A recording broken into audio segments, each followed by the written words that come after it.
வாசிங்க. எபேசியர் எழுதின நிருபத்திலே 6ஆம் அதிகாரம் 1 4 வசனங்கள் வாசிங்க. பிள்ளைகளே, உங்கள் பெற்றாருக்கு கர்த்தருக்குள் கீழ்ப்படியுங்கள். இது நியாயம். உனக்கு நன்மை உண்டாயிருப்பதற்கும் பூமியிலே உன் வாழ்நாள் நீடித்திருப்பதற்கும் உன் தகப்பனையும் உன் தாயையும் கனம் பண்ணுவாயாக என்பதே வாக்குத்தத்தமுள்ள முதலாம் கற்பனையாயிருக்கிறது. பிதாக்களே, நீங்களும் உங்கள் பிள்ளைகளை கோபப்படுத்தாமல் கர்த்தருக்கேற்ற சிற்றையிலும் போதனையிலும் அவர்களை வளர்ப்பீர்களாக. இந்த கண்களை மூடி தெய்வ செய்திக்காக நம்ம ஆண்டவரை நோக்கி பார்ப்போம். கர்த்தரோடு பேசும்படியாக, இடைபடும்படியாக. வல்ல பிதாவே, நடுவுமை ஸ்தோத்திரிக்கிறோம், துதிக்கிறோம். கிருபையும் இறக்கும் தயவு நிறைந்து வரேன். அந்த நேரத்திலும் குமார் நகேஷ் நாமத்தில் வருகிறோம். ஆண்டவரே, இந்த காலை வேலைக்காக இந்த முதல் நேற்றுக்காக உங்களுக்கு நன்றி செலுத்துகிறோம்.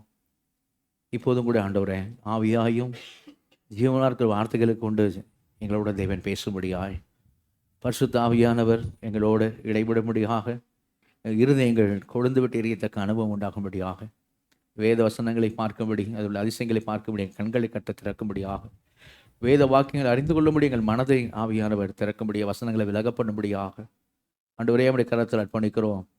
அன்றைக்கு தாவீதுடைய கரத்தில், கோலியாத்துக்கு முன்பாக தாவீதுடைய கரத்தில் பயன்பட்ட கவன்கல்லை போல ஆண்டவரே அடிமையை ஊழியக்காரனை கருத்தை நீர் பயன்படுத்தும்படியாக, நீர் மாத்திரம் மையப்படும்படியாக நம்முடைய வல்ல கரத்தில் அர்ப்பணிக்கிறோம். பெரிய காரியங்களை செய்ய தாழ்த்துகிறோம். இயேசு நாமத்தை ஜெபங்கள் ஜீவனங்கள் நல்ல பிதாவே, ஆமென். அல்லேலூயா. சரி, இப்போ மறுபடியும் இந்த வசனத்தை வாசிப்போம். பக்கம் 269 புதிய ஏற்பாட்டில் எபேசியர் 6ஆம் அதிகாரம் 1 4 வசனங்களை நான் வாசிக்கிறோம். பிள்ளைகளே, உங்கள் பெற்றாருக்கு கர்த்தருக்குள் கீழ்ப்படியுங்கள். இது நியாயம். உனக்கு நன்மை உண்டாயிருப்பதற்கும் பூமியிலே உன் வாழ்நாள் நீடித்திருப்பதற்கும் உன் தகப்பனையும் உன் தாயையும் கனம் பண்ணுவாயாக என்பதே வாக்குத்தத்தமுள்ள முதலாம் கற்பனையாயிருக்கிறது. பிதாக்களே, நீங்களும் உங்கள் பிள்ளைகளை கோபப்படுத்தாமல் கர்த்தருக்கேற்ற சிற்றையிலும் போதனையிலும் அவர்களை வளர்ப்பீர்களாக. ஹல்லேலூயா. பிள்ளைகளே, பிதாக்களே, அப்படி 2 காரியங்கள் வருகிறது செய்கிறோம் பார்க்குறோம். அதனால இன்றைக்கு பிள்ளைகளை பிதாக்களே என்ற தலைப்பிலே நம்ம அவனுடைய வார்த்தையை செய்ய போகிறோம், கேட்க போகிறோம். பரிசுத்த ஆவியானவர் விசேஷமாக நம்மளோட கூட இடைபடுவாராக. அல்லேலூயா. கவனிங்க, நான் இந்த வசனத்தை பவுல் எழுதக்கூடிய காரியத்தினுடைய பின்னணியை முதலாக சொல்லுகிறேன். நான் சொன்னேன் போன வாரம் செய்தி, அதுக்கு முதல் வாரம் செய்தி, நீங்கள் கணவன் மனைவி குறித்த செய்தியை நீங்கள் கேட்கும் பொழுது எப்படிப்பட்ட சூழ்நிலையில் எபேஸ் சபைக்கு அந்த வசனங்கள், அந்த எபேஸ் 5ஆம் அதிகாரத்தில் 22 33 வசனங்கள் கணவன் மனைவி குறித்த காரியங்கள், எப்படிப்பட்ட சூழ்நிலையில் அந்த சபை நடுவில் இருந்தது, சுற்றி இருந்த ஜனங்கள் எப்படி இருந்தார்கள் என்றெல்லாம் நான் போன காரியத்தில் சொன்னேன். அந்த யூதருடைய கலாச்சாரத்தில் எழுத்தின்படி விவாகம் பரிசுத்தம் என்று சொல்லப்பட்டாலும், ஆனால் வாழ்க்கையில் நடைமுறையின்படி அவர்கள் என்ன செய்யலை, அப்படி இல்லை. மனைவி குழம்புல கொஞ்சம் காரம் அதிகமாக போட்டாலும் தள்ளுதல் சீட்டு தான், உப்பு அதிகமாக போட்டாலும் தள்ளுதல் சீட்டு தான், கொஞ்சம் எதிர்த்து பேசிட்ட ஒரு வார்த்தை அப்படி சொல்லிட்டா அப்படின்னா தள்ளுதல் சீட்டு தான், முக்காடு போடாமல் வீட்டுக்கு யாராவது விருந்தாளி வந்துட்டாலும் தள்ளுதல் சீட்டு தான், வெளியில் கடைக்கு போகும்போது யாரோ ஆம்பளைக்கிட்ட பேசிட்டாலும் தள்ளுதல் சீட்டு தான். சரியா? புருஷனுடைய ஃபேமிலி குறித்து ஏதாவது ஒரு வார்த்தை சொல்லிட்டாலும் தள்ளுதல் சீட்டு தான். இப்படி எந்த காரணத்துக்கானாலும் தள்ளுதல் சீட்டு என்ன பண்ணாங்க யூதர்கள், தள்ளுதல் சீட்டு கொடுத்து தள்ளிகிட்டே இருந்தாங்க. அது அவங்களுடைய காரியமாக இருந்ததுன்னு சொன்னேன். அதே நேரம் கிரேக்கருடைய கலாச்சாரம் எப்படி இருந்ததுன்னா, ஒரே நேரம் பல மனைவிகள். சரியா? மனைவி அப்படின்னு ஒரு ஆள் இல்லை, பல மனைவிகளை ஒரே நேரம் வைத்துக்கிற அப்படிப்பட்ட ஒரு கலாச்சாரத்தில் இருந்தாங்கன்னு சொல்லி சொன்னேன். ரோமர்கள் ஒருவனுக்கு ஒருத்தி, அது போல் அதாவது ஒரு முறை தான், அதாவது ஒரு மனைவி தான், ஒரு நேரம் ஒரு மனைவி தான். ஆனால் எத்தனையோ தரம் என்ன செய்யலாம், மனைவி வைத்துக் கொள்ளலாம். ஒரு மனைவி தள்ளிட்டு அடுத்த மனைவி தள்ளிட்டு அடுத்த மனைவி, ஆனால் அந்த ஒரு டைம் ஒரு மனைவியோடு தான் இருக்கணும் அந்த மாதிரி. ஆனால் அவங்க நான் சொன்னேன், எத்தனையோ மனைவி அவங்க இன்ட்ரடியூஸ் பண்ணும்போது அப்படி தானே செய்வாங்க, இன்ட்ரடியூஸ் பண்ணுவாங்க. நான் என்னுடைய கணவருக்கு 25வது பொண்டாட்டி அப்படின்வாங்க. கணவர் என் கணவர் எனக்கு 30வது கணவர், இந்த மாதிரி சொல்லுவாங்க. இப்படி தானே செய்வாங்க, இன்ட்ரடியூஸ் பண்ணுவாங்க அப்படின்ற மாதிரி சொன்னேன். சரியா? அது அவங்களுடைய அப்படிப்பட்ட அப்படின்னா அந்த இப்போ அதெல்லாம் இப்படி சொல்லும் போது இந்த கலாச்சாரத்தில் இங்கே எதை யோசிக்கணும் அப்படின்னா, பெண்களுடைய நிலையை பாருங்களேன். பெண்களுடைய நிலை என்னென்னா, யூத கலாச்சாரோட பெண்கள் யாரும் விவகாரத்து பண்ணக்கூடாது. பெண் புருஷன் சரியில்லை அப்படின்னு தள்ளக்கூடாது. சரியா? ஃபுல்லாக ஆண் ஆதிக்கம் தான், அப்படி தான். அப்போது ஆண் ஆதிக்க சொசைட்டின்னு சொல்லுவோம், ஆண் ஆதிக்க சமுதாயம் சொல்லுவோம். எல்லா கலாச்சாரத்திலும் யூதர்களும் சரி அவங்க அப்படி தான் பண்ணாங்க. அதனால சொன்னேன், இந்த 10 கட்டளைகளும் உடைமையெல்லாம் சொல்லப்பட்டது மனைவி. ஏன்னா அவன் தாட் அப்படி தான் இருந்துச்சு. சரியா? மாடு கழுதை மனைவி அப்படி தான் சொல்லுது. சரியா? அப்போ அந்த மாதிரி தான் பெண்கள் மதிக்கப்படலை. ஆண்டவர் தான் என்னை உண்டாக்கினவர் அவர்களை ஆணும் பெண்ணுமாக சிருஷ்டித்தார். அல்லேலூயா. இப்போ பெண்களுக்கான அந்த மதிப்பை யார் தான் தரா அப்படின்னா தேவன் தான் கொடுக்குறாரு. ஒரு பைபிளில் கிறிஸ்துவத்தில் தான் எனக்கு பெண்களுக்கான மதிப்பு காரியங்கள் இருக்கிறது. சரியா? வேற எங்கேயும் இல்லைன்னு சொன்னால் அந்த மாதிரி மதிப்பு காரியங்கள் எங்கேயும் இல்லை. சரியா? சில இடங்களில் அவன் ஒருத்தன் 5 கல்யாணம் பண்ணிக்கலாம், ஆனால் அவன் 5 கல்யாணம் பண்ணிக்கக்கூடாது, அவன் 5 கல்யாணம் பண்ணிப்பான். சரியா? நான் சொல்லுவது உங்களுக்கு புரிய நினைக்கிறேன். புரியுதா? அதனால் பெண்களுக்கு ஈக்குவலாக மதிப்பு கொடுத்து அவ்வளோ 5 கல்யாணம் பண்ணணும்னு நான் சொல்ல. சரியா? சொல்கிறேன். இந்த இந்த இது கிடையாது ஆணாதிக்கத்தில் விட. இந்த மாதிரி ஒரு குடும்ப காரியங்கள் இருக்கும்போது, இந்த குடும்பம் அப்படின்னும் போது பிள்ளைகள் அதில் உண்டு. அப்போ இந்த பிள்ளைகளுடைய நிலைமை என்னன்னு பார்த்துக்கிட்டுங்க. அந்த பிள்ளைகளுடைய காரியம் என்னன்னு பார்த்துங்க. இந்த மாதிரி அதாவது புருஷன் வந்து 30வது புருஷன் 25வது மனைவி அப்படிலாம் இருந்ததுன்னா அந்த பிள்ளைகள் எப்படி இருப்பாங்க? அப்போது பிள்ளைகளுடைய நிலை என்ன அப்படின்னு சொல்லி சொன்னால், அந்த இந்த எபேசு நிருபத்தில் பவுல் எழுதும்போது ஆவியானவர் எழுதும் சூழ்நிலையில் எப்படிப்பட்ட சூழ்நிலைலாம் உண்மையாகவே சுற்றி இருக்கிற ரோமர்களுடைய மெயினாகவே, ஏன்னா ரோம ஆட்சி தான் இருந்தது. அதனால் ரோமோட இன்ஃப்ளூயன்ஸ் வந்து எப்படின்னு சொன்னால் கவனிங்க, முக்கியமானது எப்படின்னா ரோமர்கள் ஃபேமிலியில் அந்த ஃபாதர் அப்பா பிதாக்களுக்கு தான் ரொம்ப பவர் அதிகம். அவங்க என்ன செய்வாங்க அப்படின்னா பிள்ளைய வந்து என்ன வேணாலும் பண்ணலாமா, யாரும் எதுவும் கேட்க மாட்டாங்க. No rule. பிள்ளை என்ன வேணாலும் செய்யலாம். பிள்ளைய வந்து எவ்வளோ வேணாலும் அடித்து துவைக்கலாம். பிள்ளைய என்ன பண்ணலாம், எனக்கு பிடிக்கலன்னு ஒரு நாள் நீ வீட்டை விட்டு வெளியே போடா அப்படின்னு பிள்ளை என்ன பண்ணிடலாம், அனுப்பிச்சிடலாம். சரியா? அல்லது பிள்ளையே என்ன பண்ணலாம் அப்படின்னா வீட்டில் அடிமையாக வச்சிடலாம். பிள்ளைக்கு சாப்பாடே போடாமல் அவனை என்ன பண்ணலாம், கட்டியே போட்டு வச்சிருக்கலாம். பிள்ளையே அடிமையான செய்யலாம், வித்துடலாம். எக்ஸ்ட்ரீம் கேஸு பிள்ளையே கொன்னுடலாம். யாருக்கு அதிகாரம் இருக்குது அப்படின்னா அந்த அப்பாவுக்கு. அந்த மாதிரி அதிகாரம் யாருக்கு கொடுக்கப்பட்டது அப்படின்னா அந்த நாட்களில் சுற்றி பிறந்த ரோமர்கள் காரியத்தில் அப்படிப்பட்ட காரியம் இருந்தது. ஒரு குழந்தை பிறக்கும் போது இந்த குழந்தைய கொண்டு வந்து அப்பாவுடைய கால் கீழே வைப்பாங்களாம். கால் கீழே அந்த அப்பா கால் கீழே வச்சோன்னே அந்த அப்பா வந்து அந்த குழந்தைய கையில் இப்படி கையில் தூக்குனாருன்னா அந்த குழந்தை இந்த குடும்பத்துக்கு என்ன செய்வாங்க, அக்செப்ட் பண்ணிப்பாங்களாம். அவங்க அந்த அப்பா வந்து அந்த குழந்தைய கையில் தூக்கலை அப்படின்னு சொல்லி சொன்னால், அவர் அப்படியே விட்டுட்டு இப்படி போயிட்டார் அப்படின்னா அந்த குழந்தைய என்ன வேணாலும் செய்வாங்க.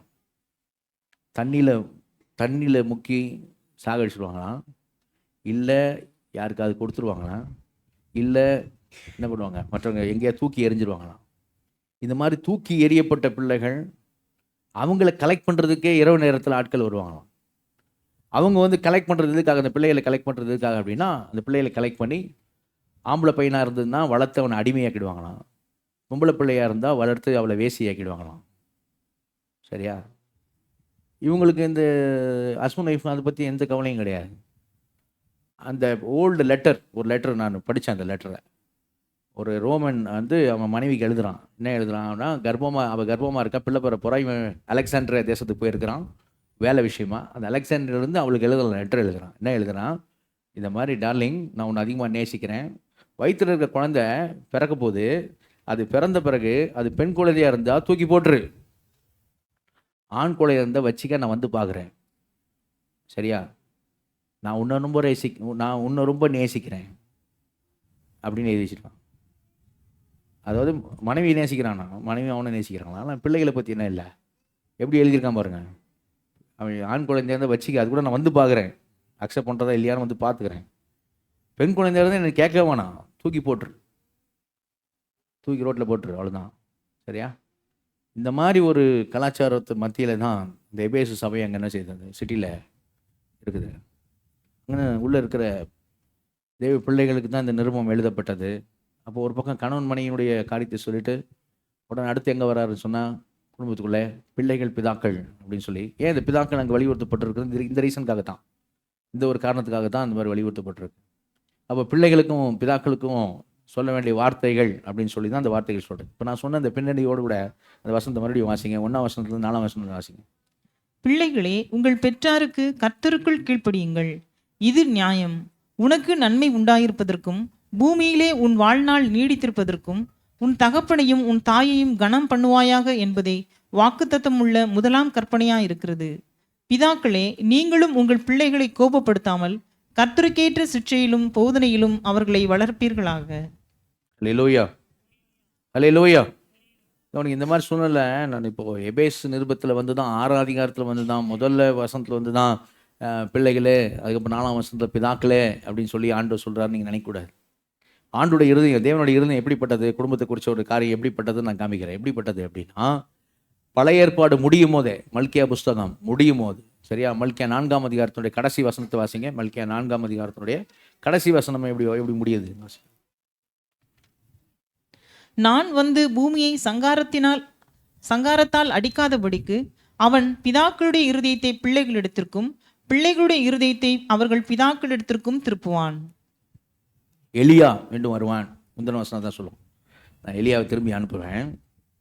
அந்த எலியா வந்து நான் பூமியை சங்காரத்தை அடிக்காதபடிக்கு அவன் பிதாக்களுடைய இருதயத்தை பிள்ளைகளிடத்திற்கும் பிள்ளைகளுடைய இருதயத்தை பிதாக்களிடத்திற்கும் என்ன செய்வான்? திருப்புவான். பழைய ஏற்பாடு முற்றிற்று. ஆண்டோட இருதயம் என்னன்னு பாருங்க. என்ன சொல்றாரு? பிதாக்களுடைய இருதயம் பிள்ளைகளிடத்திலும் பிள்ளைகளுடைய இருதயம் பிதாக்களிடத்திலும் அந்த குடும்பத்துக்குள்ளே ஒரு ஐக்கியத்தை, குடும்பத்துக்குள்ளே ஒரு சமாதானத்தை, அந்த குடும்பத்துக்குள்ளே ஒரு சந்தோஷத்தை அவன் எலியாவாக அனுப்ப போகிறவன். எலியாவின் ஆவியுடையவனாக ஒருவன் வருவான். அவன் வந்து இந்த காரியத்தை தான் செய்வான் அப்படின்னு சொல்லப்பட்டது. நமக்கு தெரியும் அந்த யாரை குறிக்கிறது அந்த வார்த்தை அப்படின்னு சொல்லி சொன்னால், யோவான் ஸ்நானகனை குறிக்கிறதுன்னு சொல்லி சொல்கிறோம். யோவான் ஸ்நானகனை குறித்து பிறக்கும் போது அவனை குறித்து சொல்லப்பட்ட வார்த்தைகள் என்ன அப்படின்னு சொல்லி லூக்கா எழுதின சுவிசேஷத்தில் நாம் பார்த்தோம் சொன்னால், இதே வார்த்தைகள் அவனை குறித்து சொல்லப்பட்டிருக்கிறத இப்படி நம்ம லூக்கா எழுதின சுவிசேஷத்தில் நம்ம பார்க்க முடியும். லூக்கா எழுதின சுவிசேஷத்தில் யோவான் ஸ்நானகனை குறித்து சொல்லும் போது அவன் என்ன காரியம் செய்வான்னு சொல்லப்படுது. வாசிங்க லூக்கா 1ஆம் அதிகாரத்தில் 17வது வசனம், 16-17 வசனம் வாசிங்க. அவன் இஸ்ரவேல் சந்ததியாரில் அநேகரை அவர்கள் தேவனாகிய கர்த்தரிடத்திற்கு திருப்புவான். பிதாக்களுடைய இருதயங்களை பிள்ளைகளிடத்திற்கும் கீழ்ப்படியாதவர்களை நீதிமான்களுடைய ஞானத்திற்கும் திருப்பி உத்தமமான ஜனத்தை கர்த்தருக்கு ஆயத்தப்படுத்தும்படியாக அவன் எலியாவின் ஆவியும் பலமும் உடையவனாய் அவருக்கு முன்னே நடப்பான் என்றான். அல்லேலூயா, அல்லேலூயா. அந்த யோவான் ஸ்நானகன் வந்து அவன் என்ன செய்வான்னு சொல்லப்பட்டிருக்குது அப்படின்னா, பிதாக்களுடைய இருதயத்தை பிள்ளைகளிடத்துக்கும் பிள்ளைகளுடைய பிதாக்களிடத்துக்கும் என்ன செய்வான்? திருப்புவான். எப்படி திருப்புவானா? முதல்ல அந்த வசனம் சொல்லு, முந்தின வசனம், முதல்ல அவர்களை கர்த்தரிடத்தில் திருப்புவான். பிதாக்கள் கர்த்தரிடத்தில் வரும்படி செய்வான், மனம் திரும்பி வரும்படி செய்வான். பிள்ளைகள் கர்த்தரிடத்தில் மனம் திரும்பி வரும்படி செய்வான். 2 பேரும் மனம் திரும்பி ஆண்டவரிடத்தில் வருகிறதான காரியத்தில் அவர் 2 பேருக்குள்ள கர்த்தருக்குள்ள அவர்களுக்குள்ள நல்ல ஐக்கியம் என்ன செய்யும்? உண்டாகும். அப்படி அவன் வழியை யாருக்கு வழியை ஆயத்தம் பண்ணுவானா? அடுத்து வருகிறதான மெசியாவுக்காக அவன் வழியை ஆயத்தம் பண்ணுவான். ஜனங்களை மனம் திரும்பும்படி செய்வான். குடும்பங்களுக்குள்ளே ஐக்கியத்தையும் சமாதானத்தையும் அவன் உண்டாக்குவான். அந்த குடும்பங்கள் அடுத்து மெசியா வரப்போகிறார் என்று இவன் அறிவிக்கிற ஒருவர் வருகிறார், எனக்கு பின் ஒரு வருகிறார் என்று சொல்லுகிற அவருக்காக அந்த குடும்பங்கள் ஆயத்தமாக இருக்கும். அவரை ஏற்றுக்கொள்ளும்படியாக, அவரிடத்துல போகும்படியாக அந்த குடும்பங்களிலே பிதாக்களும் சரி, பிதாக்களும் போது மனைவியும் சேர்த்து சொல்றேன், பிதாக்களும் போது அம்மாவையும் சேர்த்து தான் சொல்றேன், அந்த தாயின் தகப்பனும் அந்த பிள்ளைகளும் எல்லாரும் யாரை நோக்கி காத்து கொண்டிருப்பார்கள் என்று சொன்னால், வாக்களிக்கப்பட்ட மெசியாவை ஏற்றுக்கொள்வதற்காக அவர்கள் தயாராக இருப்பார்கள். அப்படியாக அவன் குடும்பங்களை என்ன செய்வான்? மாற்றுவான். எப்படின்னு அவனை குறித்து தான் மல்கியா தீர்க்கதரிசன புத்தகம் முடியும் போது இந்த யோவான் ஸ்நானகனை குறித்து தான் சொல்லி முடியுது. அவன் பிறக்கும் போதும் இதே வார்த்தைகள் தான் அவனை குறித்து என்ன செய்து சொல்லப்பட்டது. அவன் முதலாவது ஜனங்களை கர்த்தரிடத்தில் திருப்புவான், மனம் திரும்பும்படி செய்வான். அவன் கர்த்தரிடத்தில் வந்ததுனால அவர்களுக்குள்ளே என்ன செய்யும் அப்படின்னா, அவர்களுக்குள்ள ஐக்கியம், சமாதானம், சந்தோஷம் உண்டாகும். அல்லேலூயா. ரொம்ப வருஷமா இப்படி சொல்கிறேன், நீங்கள் புரிஞ்சுக்காக, ரொம்ப வருஷமா அப்பா பிள்ளைங்க சரியாக பேசாமல் இருக்கிறாங்க அப்படி சொல்லிடுவோம். இது பிரச்சனை, ரட்சிக்கப்படாதவங்க. இப்போ அப்பா ரட்சிப்புக்குள்ளே வரார். அப்பா ரட்சிப்புக்குள்ளே வந்தவனே அப்பா உள்ளம் தொடப்படும். ஆண்டவர் அன்பை அறிவார். ஆண்டவர் என் பாவங்களை மன்னித்திருக்கிறார், எவ்வளோ திரளான மன்னிப்பு அப்படி எனக்கு தந்திருக்கிறார் அப்படின்னும் போது அப்பாவுக்கு என்ன ஆசையாக இருக்கும் இப்போ அப்படின்னா, தன்னோடு ஒப்புரவாகாது இருக்கிற அந்த மகன் என்ன செய்ய வேண்டும்? ஆண்டவருக்குள்ளே வர வேண்டும் அப்படிங்கிறது இருக்கும், மன்னிக்கணும் அப்படின்றது அப்படின்னு காத்துட்டு இருப்பார். அந்த மகனும் ஆண்டவருக்குள்ளே வரான்னு வைங்க, அந்த மகனும் ஆண்டவருக்குள்ளே வந்தான்னு சொன்னால் அவனும் ஆண்டவரோட அன்புனால தொடப்படுவான். அப்போ அவனும் எதுக்காக ஏங்குவான் அப்படின்னா, என் குற்றங்களையும் பாவங்களையும் ஆண்டவர் மன்னிச்சிருக்கிறாரு, எங்கள் அப்பா எனக்கும் இன்னும் ஒப்புரவாகாது இருக்கிறேனே, எங்கள் அப்பாவுக்கு எனக்கு விரிசல் இருக்கிறதே. 2 பேரும் ஆண்டவருக்கு வந்தவொன்னு என்ன பண்ணுவாங்கன்னா, 2 பேரும் ஒருத்தர் என்ன செய்வாங்க? மன்னிப்பாங்க. கிறிஸ்து அவர்களை ஏற்றுக்கொண்டது போல அவர்கள் ஒருவர் என்ன செய்வாங்க? ஏற்றுக்கொள்வாங்க. அவர்களுக்குள்ள ஐக்கியமும் சமாதானம் சந்தோஷம் உண்டாயிருக்கும். அல்லேலூயா. அதுதான் அங்கே சொல்லப்படுது. தேவனுடைய இருதயம் என்னன்னு பாருங்க. கவனிங்க. நம்ம குடும்பங்களை குறித்து தேவனுடைய விருப்பம் என்ன? நம்ம குடும்பங்களை குறித்து தேவனுடைய விருப்பம் என்னன்னு சொன்னால், ஒவ்வொரு குடும்பமும் சமாதானத்துக்குள்ளே இருக்க வேண்டும். ஒவ்வொரு குடும்பத்தில் நல்ல சந்தோஷம் இருக்க வேண்டும். ஒவ்வொரு குடும்பத்தில் நல்ல ஐக்கியம் இருக்க வேண்டும். ஒவ்வொரு குடும்பத்துக்குள்ள நல்ல அன்பு இருக்க வேண்டும். அதுதான் தேவன் விரும்புகிறார். அல்லேலூயா. குடும்பத்துக்குள்ளே சண்டை இருக்கணும், சண்டை சச்சரவு இருக்கணும், பிரிவினை இருக்கணும், வாக்குவாதங்கள் இருக்கணும், என்ன சொல்கிறது, காரியங்கள் இருக்கணும், மன்னிக்காமல் இருக்கணும், கோபதாபங்கள் இருக்கணும், விரோதங்கள் இருக்கணும், சரிங்களா, பிரிவினைகள் இருக்கணும், இதெல்லாம் இருக்கணும் அப்படின்னு சாத்தான் தான் விரும்புகிறார். சரிங்களா, குடும்பங்கள் நம்ம நல்லா சந்தோஷமாக இருக்கணுன்றதுக்காகத்தான் எபேஸ் நிருபத்தில் இப்படி என்ன செய்து சொல்லப்பட்டிருக்கு, கணவன் மனைவி இப்படி இருக்கணும், அடுத்து பிள்ளைகளும் பிதாக்கள் என்ன செய்யணும், இப்படி இருக்கணும் அப்படின்னு சொல்கிறத செய்யணும் பார்க்கலாம். அப்போது கவனிங்க, இந்த செய்தி கேட்கும் பொழுது தேவனுடைய இருதயத்தை அறிந்து கொண்டவர்களாக, இருதயத்தின் விருப்பத்தை அறிந்தவர்களாக, என் குடும்பத்தை குறித்து தேவன் என்ன நினைக்கிறார், என் குடும்பத்தை குறித்து தேவனுடைய விருப்பம் என்ன அப்படின்னா, என் தேவன் என் குடும்பத்தில் இருக்கிற ஒவ்வொருவரும் நாங்கள் அன்போடு ஐக்கியத்தோடு சந்தோஷமாக சமாதானமாக இருக்கணும் தான் தேவன் விரும்புகிறார். அல்லேலூயா. அந்த விருப்பம் தான் அவருடைய விருப்பம். அப்படிங்கிற அந்த விருப்பத்தை, சரிங்களா, எவ்வளவு வேணும் இருள் இல்லாத தேவன். அல்லேலூயா. ஆமாம், கொஞ்சம் கூட அது இல்லை அப்படியே 100%. நான் என்ன சொல்ல புரியுதா? மனுஷன் கூட ஏதாவது மனசுக்குள்ளே வச்சு கொண்டு உள்ளே ஒன்று வச்சுக்குவான், வெளியே ஒன்று பேசுவான், சரியா, சூதுவாதுன்னு சொல்லி உள்ளே ஒன்று வச்சு வெளியே. ஆண்டவர் இடத்துல அப்படி எதுவுமே 100% பியூராக அவர் உள்ளம் திறந்து என்னன்னா, நான் உன் குடும்பத்தில் இதான்ப்பா விரும்புகிறேன், குடும்பத்துக்குள்ள நல்ல சந்தோஷம் சமாதானம் ஐக்கியம் அன்பு இருக்கணும்பா. அல்லேலூயா. அதை உண்மையாக விரும்புகிறார். நம்ம குடும்பக்குள்ளே சமாதானம் சந்தோஷம் ஐக்கியம் இருக்கணும்னு உண்மையாக விரும்புறது யாரும்? ஆண்டவர் தேவன் அதை என்ன செய்கிறாரு? விரும்புகிறார். அல்லேலூயா. முதலாவது இந்த குடும்பத்தில் இருக்கிற கடந்த வாரங்களில் கணவன் மனைவின்னு சொல்லி பார்த்தோம். கவனிங்க, இந்த வாரம் என்ன சொல்லணும்னா பிள்ளைகள் பிதாக்கள்னு பார்க்குறோம். முதலாவது பிள்ளைகளுக்கு நான் ஒரு 5 காரியம் என்ன செய்கிறேன் சொல்லுகிறேன், ஒரு 5 காரியங்கள் வேகமாக. சரியா, இது பிள்ளைகள் மட்டும் இல்லை, கவனிங்க, பிள்ளைகள் மட்டும் இல்லை, பிள்ளைகளுக்கு ஸ்பெஷலாக சொல்ல வேண்டியது அடுத்த வாரம் என்ன செய்வோம் பார்த்துக்கிடுவோம். சரியா, அவர்கள் அர்த்தமுள்ள வாழ்க்கை அப்படின்ற செய்தி என்ன செய்வாங்க அடுத்த வாரம் செய்வாங்க, கேட்பாங்க. பெரியவங்க நீங்கள் ஆசீர்வாதமான குடும்பம் அப்படிங்கிற தலைப்பில் நீங்கள் ஆண்டோடைய வார்த்தை செய்வீங்க கேட்பீங்க. சரிங்களா, சரி, அது நம்ம அடுத்த வாரம் பார்ப்போம். ஆனால் இன்றைக்கி என்னென்னா எல்லாம் கம்பைண்டாக உட்காந்து கேட்குறோம் அப்படின்னா, இது பிள்ளைகளுக்கு மட்டும் இல்லை, பெற்றோர் நீங்கள் இது ஏன்னா நமக்கும் செய்தி வருது, பிதாக்களுக்கும் சொல்லப்படல, அப்போ நமக்கும் செய்தி வருது. 2 பேரையும் இணைக்கிறார் ஆண்டவர். சரி, 2 இறுதியும் திருப்பி 2 இணைக்கிறார். சரிங்களா, ஏன்னா குடும்பங்கள் ஆஸ்வதிக்கப்பட்டிருக்க வேண்டும் அப்படின்றது தேவன் விரும்புகிறார். அல்லேலூயா. இப்போ பிள்ளைகளை நான் ஒரு 5 காரியம் சொல்கிறேன். இறுதி பலகையில் எழுதி கொடுக்கேன். நியாயமானது, நீதியானது, நிம்மதியானது, நிறைவானது, நிரந்தரமானது. சரியா, 5 காரியம் சொல்கிறேன். நியாயமானது, நீதியானது, நிம்மதியானது, நிறைவானது, நிரந்தரமானது. அல்லேலூயா. நியாயமானது, வசனம் வாசிங்க, எபேசு 6:1 வாசிங்க. எபேசு 6:1. பிள்ளைகளே, உங்கள் பெற்றாருக்கு கர்த்தருக்குள் கீழ்ப்படியுங்கள், இது நியாயம். இது நியாயம். அல்லேலூயா. பிள்ளைகளே, உங்கள் பெற்றோருக்கு கர்த்தருக்குள்ள செய்யுங்க, கீழ்ப்படியுங்கள், இது நியாயம். இங்கிலீஷ் பைபிள் அது போடுப்பா. இங்கிலீஷில் எப்படி பார்த்து போட்டிருக்குன்னு சொன்னால், எந்த வெர்ஷன் எடுத்தாலும் சரி, இட் இஸ் ரைட் அப்படின்னு போட்டிருக்கு. ரைட் அப்படின்னு புரியுதா? அதாவது சரியானது. கவனிங்க, தமிழ் பைபிளில் இது நியாயம்னு சொல்லுது. ஓகே, நியாயம்தான். ஓகே, இங்கிலீஷ் பைபிள் எப்படி சொல்லுதுன்னா, பிள்ளைகள் பெற்றோருக்கு கீழ்ப்படிவது சரியானது. அல்லேலூயா. அல்லேலூயா.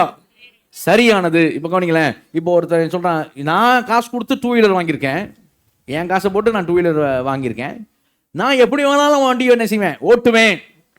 அப்படி சரியானதா? நான் என் வண்டி நான் எப்படி வேணாலும் ஓட்டுவேன் அப்படிங்கிறது சரியானது கிடையாது. சரியா, அப்போ நமக்கு தெரியும்ல, இல்லை அது எப்படிப்பா, அது சரியானது கிடையாதுப்பா.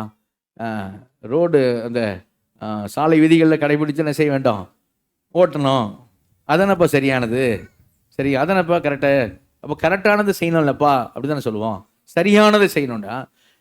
இங்கே வந்து சரியானதை யார் சொல்கிறா அப்படின்னு சொன்னா கூட, உலகம் என்ன சொல்லுதோ, உலகத்தின் கலாச்சாரங்கள்லாம் மாறலாம், சரி, என்னென்னமோ மாறலாம், ஆனால் தேவ வார்த்தை மாறாது. சரியா, அன்னிலிருந்து இன்றைக்கு வார்த்தை என்ன செய்யாது, மாறாது.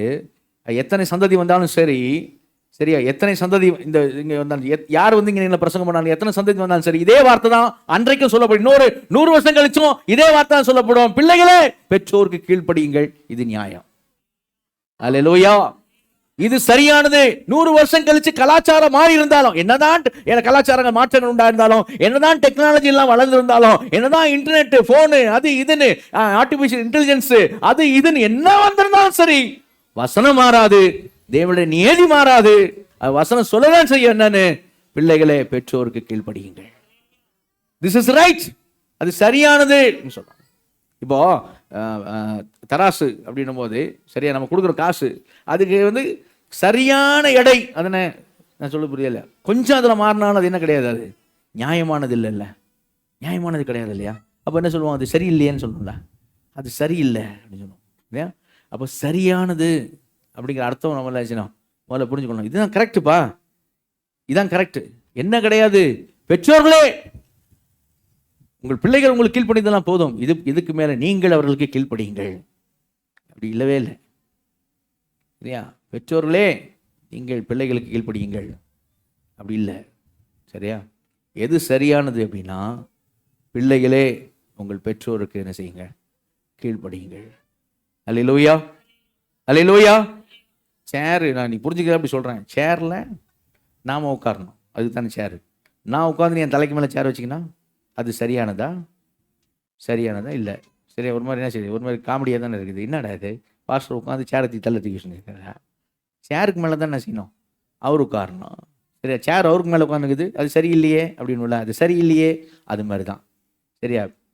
பிள்ளைகள் பெற்றோர் கீழ்ப்படியில்லைன்னா அது சரியில்லையே, அது சரியா இல்லையே, அப்படி தான் பைபிள் சொல்லுது. நான் சொல்லுங்க, புரியுதா? அது வந்து சேரை தலைக்கு மேலே வச்சுக்கிற மாதிரி கதை. சேரை எல்லா பிள்ளைங்க ஏதோ கொஞ்சம் வளர்ந்த பிறகு வளர்ந்த பிறகு என்னன்ட்டு, நான் சொல்கிறது கேளுமா, நான் சொல்கிறது கேளுப்பா. எப்போ பார்த்தாலும் நீ சொல்கிறது நான் கேட்கணுமா? நான் சொல்கிறது கொஞ்சம் கேளு அப்படின்னா சேர் தலைக்கு மேலே போயிடுச்சுன்னு அர்த்தம். நான் சொல்லுறது புரியுது? அது சரி கிடையாது, அது சரியில்லையே. ஏன் ஆண்டவர் இந்த காரியத்தை பெற்றோருக்கு சொல்றாரு அப்படின்னா, டீட்டெயிலாக நம்ம அடுத்த வாரம் செய்வோம், பார்ப்போம். அதுதான் சொல்கிறேன். ஏன்னா பெற்றோருக்கு அனுபவம் இருக்குது, பெற்றோர் கடந்து வந்த பாதைன்னு இருக்கு, ஆண்டவர் நடத்தி வந்த பாதைன்னு இருக்கு, அவங்களுடைய அனுபவ காரியங்கள் உண்டு. சரியா? என்னதான் பிள்ளை இன்னைக்கு இருக்கிற டெக்னாலஜியில் படித்தாலும் சரி, என்னதான் பிள்ளை பெற்றோரை விட செக்குலர் படிப்பு, உலக படிப்பு நீ அதிகமாக படித்தாலும் சரி, உங்கள் அப்பா அம்மா காலேஜுக்கு போகாமல் இருக்கலாம், நீ கல்லூரிக்கு போய் நீ காலேஜுக்கு போய் நீ படித்தாலும் சரி, நீ அவங்க அப்பா அம்மா படிக்காத படிப்பு உயர் படிப்புலாம் நீ படித்தாலும் சரி, பைபிள் சொல்லும், பிள்ளையே உங்கள் பெற்றோருக்கு கர்த்தருக்குள் கீழ்ப்படியுங்கள். அல்லேலூயா. பைபிள் ஒரு நாளும் சொல்லாது நீ ரொம்ப படிச்சிட்டியோ, சரி சரி அப்போ உன் பெற்றோர் உனக்கு கீழ்ப்படிய சொல்லு. ஒரு நாளும் ஆண்டவர் வார்த்தை மாறாது, ஒரு நாளும் மாறாது. ஏன்னா நீ படிப்பு புக்கு ஏட்டு படிப்பு படிச்சிருப்ப, அவங்க வாழ்க்கையில் படிச்சிருப்பாங்க. அல்லேலூயா. அவங்களுக்கு தெரியும். சரி, அப்புறம் ஆண்டவர் இந்த பொறுப்பு என்ன செய்கிறாரு? பெற்றோரை கொடுக்குறாரு, பிள்ளைகள்கிட்ட சொல்கிறாரு, உங்கள் பொறுப்பு என்ன அப்படின்னா, உங்கள் கடமை என்னன்னு சொன்னால், நீங்கள் பெற்றோருக்கு என்ன செய்ய வேண்டும்? பிள்ளைகளை சொல்கிறார், நீங்கள் பெற்றோருக்கு என்ன செய்ய வேண்டும்? கீழ்ப்படிய வேண்டும். இது நியாயமானது. This is right. அங்கே பாருங்க, children obey your parents in the Lord, for this is right. சரியா? திஸ் இஸ் ரைட், இதுதான் சரியானது. ஓகே. சின்ன பிள்ளை தோளுக்கு வளர்ந்தா தோழன் தான். சரியா? தோழன் தான், தோளுக்கு வளர்ந்தா தோழன் தான். தோழன் இதுக்கு மேலே நான் என்ன செய்ய மாட்டேன், உங்கள் சொல்ல கேட்க மாட்டேன். அப்படி எந்த பிள்ளையும் என்ன செய்யக்கூடாது. சொல்கிறதுக்கு ஆண்டு ரைட்ஸே கொடுக்கல. தோழன் இல்லை, உனக்கு கல்யாணமே ஆனாலும் சரி. சரியா? இந்த நியதி மாறாது. உனக்கே பிள்ளைகள் பிறந்திருந்தாலும் சரி, இந்த நியதி மாறாது. நான் காமிக்கிறேன், இந்த நியதி மாறாது. சரிங்களா? நீயே பெற்றோராக இருந்தாலும் சரி, உன்னையும் பைபிள் சொல்லும், உன் பெற்றோருக்கு நீ என்ன பண்ண? கர்த்தருக்குள்ள கீழ்ப்படி. நீ பெரியல் ஆகிட்ட, சரியா, குடும்பஸ்தன் ஆகிட்ட அப்படின்னா அதனால நான் கீழ்ப்படிய மாட்டேன், இப்படி பைபிள் ஒரு நாள் சொல்லாது. சரி, அப்போ பெற்றோர் கீழ்ப்படி வந்துடுது. முதலாவது காரியம் நியாயமானது. ரெண்டாவது வாசிங்க, அதில் 6ஆம் அதிகாரத்தில் 1, 2, 3 வசனங்கள் வாசிங்க. எபேசியர் 6ஆம் அதிகாரம் 1, 2, 3 வசனங்கள். பிள்ளைகளே உங்கள் பெற்றாருக்கு கர்த்தருக்குள் கீழ்ப்படியுங்கள், இது நியாயம். உனக்கு நன்மை உண்டாயிருப்பதற்கும் பூமியிலே உன் வாழ்நாள் நீடித்திருப்பதற்கும் உன் தகப்பனையும் உன் தாயையும் கனம் பண்ணுவாயாக என்பதே வாக்குத்தத்தமுள்ள முதலாம் கற்பனையாக இருக்கிறது. கவனிங்க, இப்போ பவுல் வந்து திடீர்னு எங்கே வர்றாரு அப்படின்னா, 10 கட்டளையிலேருந்து ஒரு கட்டளை கொண்டு 5ஆவது கட்டளையை கொண்டு வர்றாரு. 10 கட்டளையிலேருந்து திடீர்னு என்ன செய்கிறாரு? கொண்டு வந்து சொல்கிறாரு, 5ஆவது கட்டளை கொண்டு வந்து சொல்கிறாரு, பெற்றோருக்கும் தகப்பன தாயும் என்ன செய்ய கனமனுவாயாக அப்படிங்கிறார். ஆனால் நமக்கு தெரியும், புதிய உடன்படிக்கையில் நம்ம நியாயப்பிரமாணத்துக்கு கீழ்பட்டவர்கள் அல்லவே. கரங்குதல்ல சொல்லுவோமா? பவுலே தான் பக்கமாக ஆவியான ஏவப்பட்ட பண்ணியிருக்காரு, சொல்லியிருக்காரு. என்ன சொல்லியிருக்காரு? இப்போ ஒரே ஒரு நிருபத்தை மட்டும் கூட எடுத்து ஒரு வசனத்தை பார்த்தோம்னு சொன்னால், கலாத்திய நிருபத்தில் நீங்கள் 2ஆம் அதிகாரத்துக்கு வந்தீங்கன்னா, கலாத்திய 2 16ஆம் வசனம் வாசிங்க. கலாத்திய 2:16. நியாயப்பிரமாணத்தின் கிரியைகளினாலே எந்த மனுஷனும் நீதிமானாக்கப்படுவது இல்லையே. நியாயப்பிரமாணத்தின் கிரியினால் எந்த மனுஷனும் நீதிமானாக்கப்படுவதில்லையே அப்படின்னு சொல்றாரு. அதே 3ஆவது அதிகாரத்தில் 10ஆம் வசனம் வாசிங்க. நியாயப்பிரமாணத்தின் கிரியைக்காரராகிய யாவரும் சாபத்திற்குட்பட்டிருக்கிறார்கள். நியாயப்பிரமாணத்தின் கிரியைகள் யாவரும் சாபத்துக்குட்பட்டிருக்கிறார்கள் சொல்றாரு. அப்புறம் மறுபடியும் நியாயப்பிரமாணத்தை கொண்டாந்து கோட் பண்றாரு. கவனி. அப்புறம் ஏன்பா எபேசு சபைக்கு வரும்பொழுது அவர் நியாயப்பிரமாணத்தை கொண்டு வந்து என்ன செய்றாரு, கோட் பண்றாரு. அவர் தான் சொல்லியிருக்காரு, அப்போஸ்தலனாகிய பவுல் தான் சொல்லியிருக்காரு, ஆவியானவர் ஏவப்பட்டு சொல்லியிருக்காரு, பக்கம் பக்கமா ரோமர்ல, கலாத்தியர்ல, அங்கே இங்கே நானும் நிருபங்கள் எழுதி என்ன சொல்றாரு, நியாயப்பிரமாணத்தின் நம்ம நியாயப்பிரமாணத்துக்கு கீழ்ப்பட்டவர்கள் அல்லவே, நியாயப்பிரமாணத்தில் ஒருவனும் தேவனுக்கு நீதிமானாக்கப்படுவதில்லையே, அவைகளை செய்கிற மனுஷன் அவைகளால் பிழைப்பான், புதிய உடன்படிக்கையில விசுவாசத்தால் நீதிமான் பிழைப்பான். அல்லேலூயா. அப்ப இப்படிலாம் சொல்லிட்டு ஏன் இங்க வந்து அந்த எபேசு 6ஆம் அதிகாரத்துக்கு வரும்போது 2ஆம் வசனத்துக்கு வரும்போது மட்டும் 5வது கட்டளை கொண்டு வந்து அவர் சொல்றாரு அப்படின்னா, முதல்ல பவுலை சரியான செய்யணும், புரிஞ்சுக்கணும். கவனிங்க. பவுல் எப்படி அப்படின்னா, நீங்க அப்போஸ்தலர்களுடைய 17ஆம் அதிகாரத்தில் போய் பார்த்தீங்கன்னா, அவரை அத்தனை பட்டணத்தில் கிரேக்கர்கிட்ட பேசுறாரு, புறஜாதிகள்கிட்ட பேசுறாரு அப்படின்னும் போது, அவங்களுக்கு சுவிசேஷம் சொல்றாரு அப்படின்னும் போது, அவங்கள்ட்ட சுவிசேஷம் சொல்லும் போது அவர் என்ன பயன்படுத்துவார் அப்படின்னு சொன்னா, பழைய ஏற்பாடு காரியங்கள் அதெல்லாம் பயன்படுத்த மாட்டார். ஏன்னா அவங்களுக்கு அதெல்லாம் தெரியாது, அவங்க யூதர்கள் கிடையாது, அவங்க கிரேக்கர்கள். அப்போ அவங்களுக்கு கிரியேஷனை பயன்படுத்துவார். சுவிசேஷம் அறிவிக்கிறதுக்கு அவங்களுக்கு பழைய ஏற்பாட்டை பயன்படுத்த மாட்டாரு. ஏன்னா பழைய ஏற்பாடு அவங்களுக்கு ஒன்றும் தெரியாது, எழுதப்பட்டபடி அவர் வந்தாருன்னா அவங்களுக்கு ஒன்றும் புரியாது. அப்ப அவங்களுக்கு எதை பயன்படுத்துவார் அப்போஸ்தலனாகிய பவுல் பார்த்தீங்கன்னா, கிரியேஷன், படைப்பை பயன்படுத்துவார். படைக்கப்பட்டதை பாருங்கள் அப்படின்னுவார்.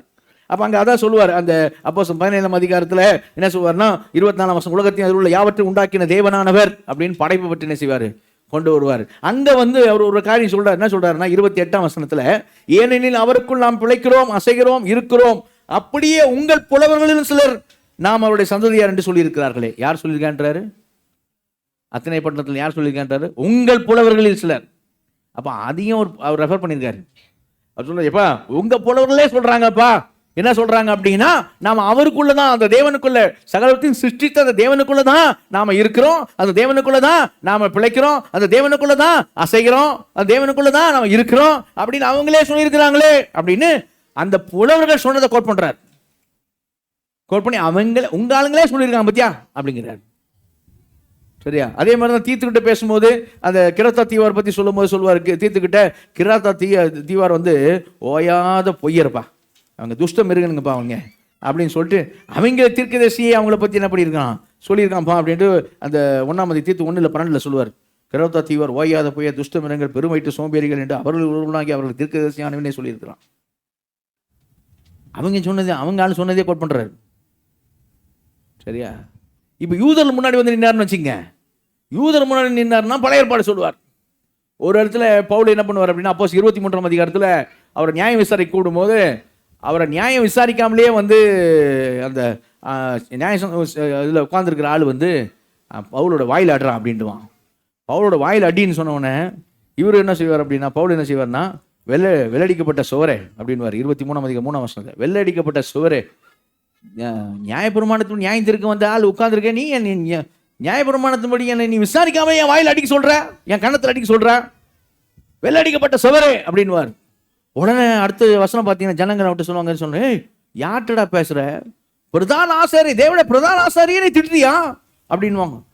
உடனே பவுல் என்ன சொல்லுவார் தெரியுமா, அப்படிதான் செய்வேன்னு சொல்ல மாட்டார். அடுத்த வருஷம் பார்த்தீங்கன்னா, ஐயோ இவர் பிரதான ஆசாரியாரா, எனக்கு தெரியாதே, நான் தெரியாமல் பண்ணிட்டேன், ஏன்னா என்ன எழுதியிருக்கு அப்படின்வார். அப்படின்னா என்ன எழுதியிருக்கு அப்படின்னா, ஜனத்தின் அதிபதியை தீது சொல்லாயாக என்று எழுதியிருக்கிறது. எங்க எழுதியிருக்குது? ஓல்ட் டெஸ்டமென்ட் நியாயப்பிரமாணத்தில் எழுதியிருக்குது அப்படின்வார்.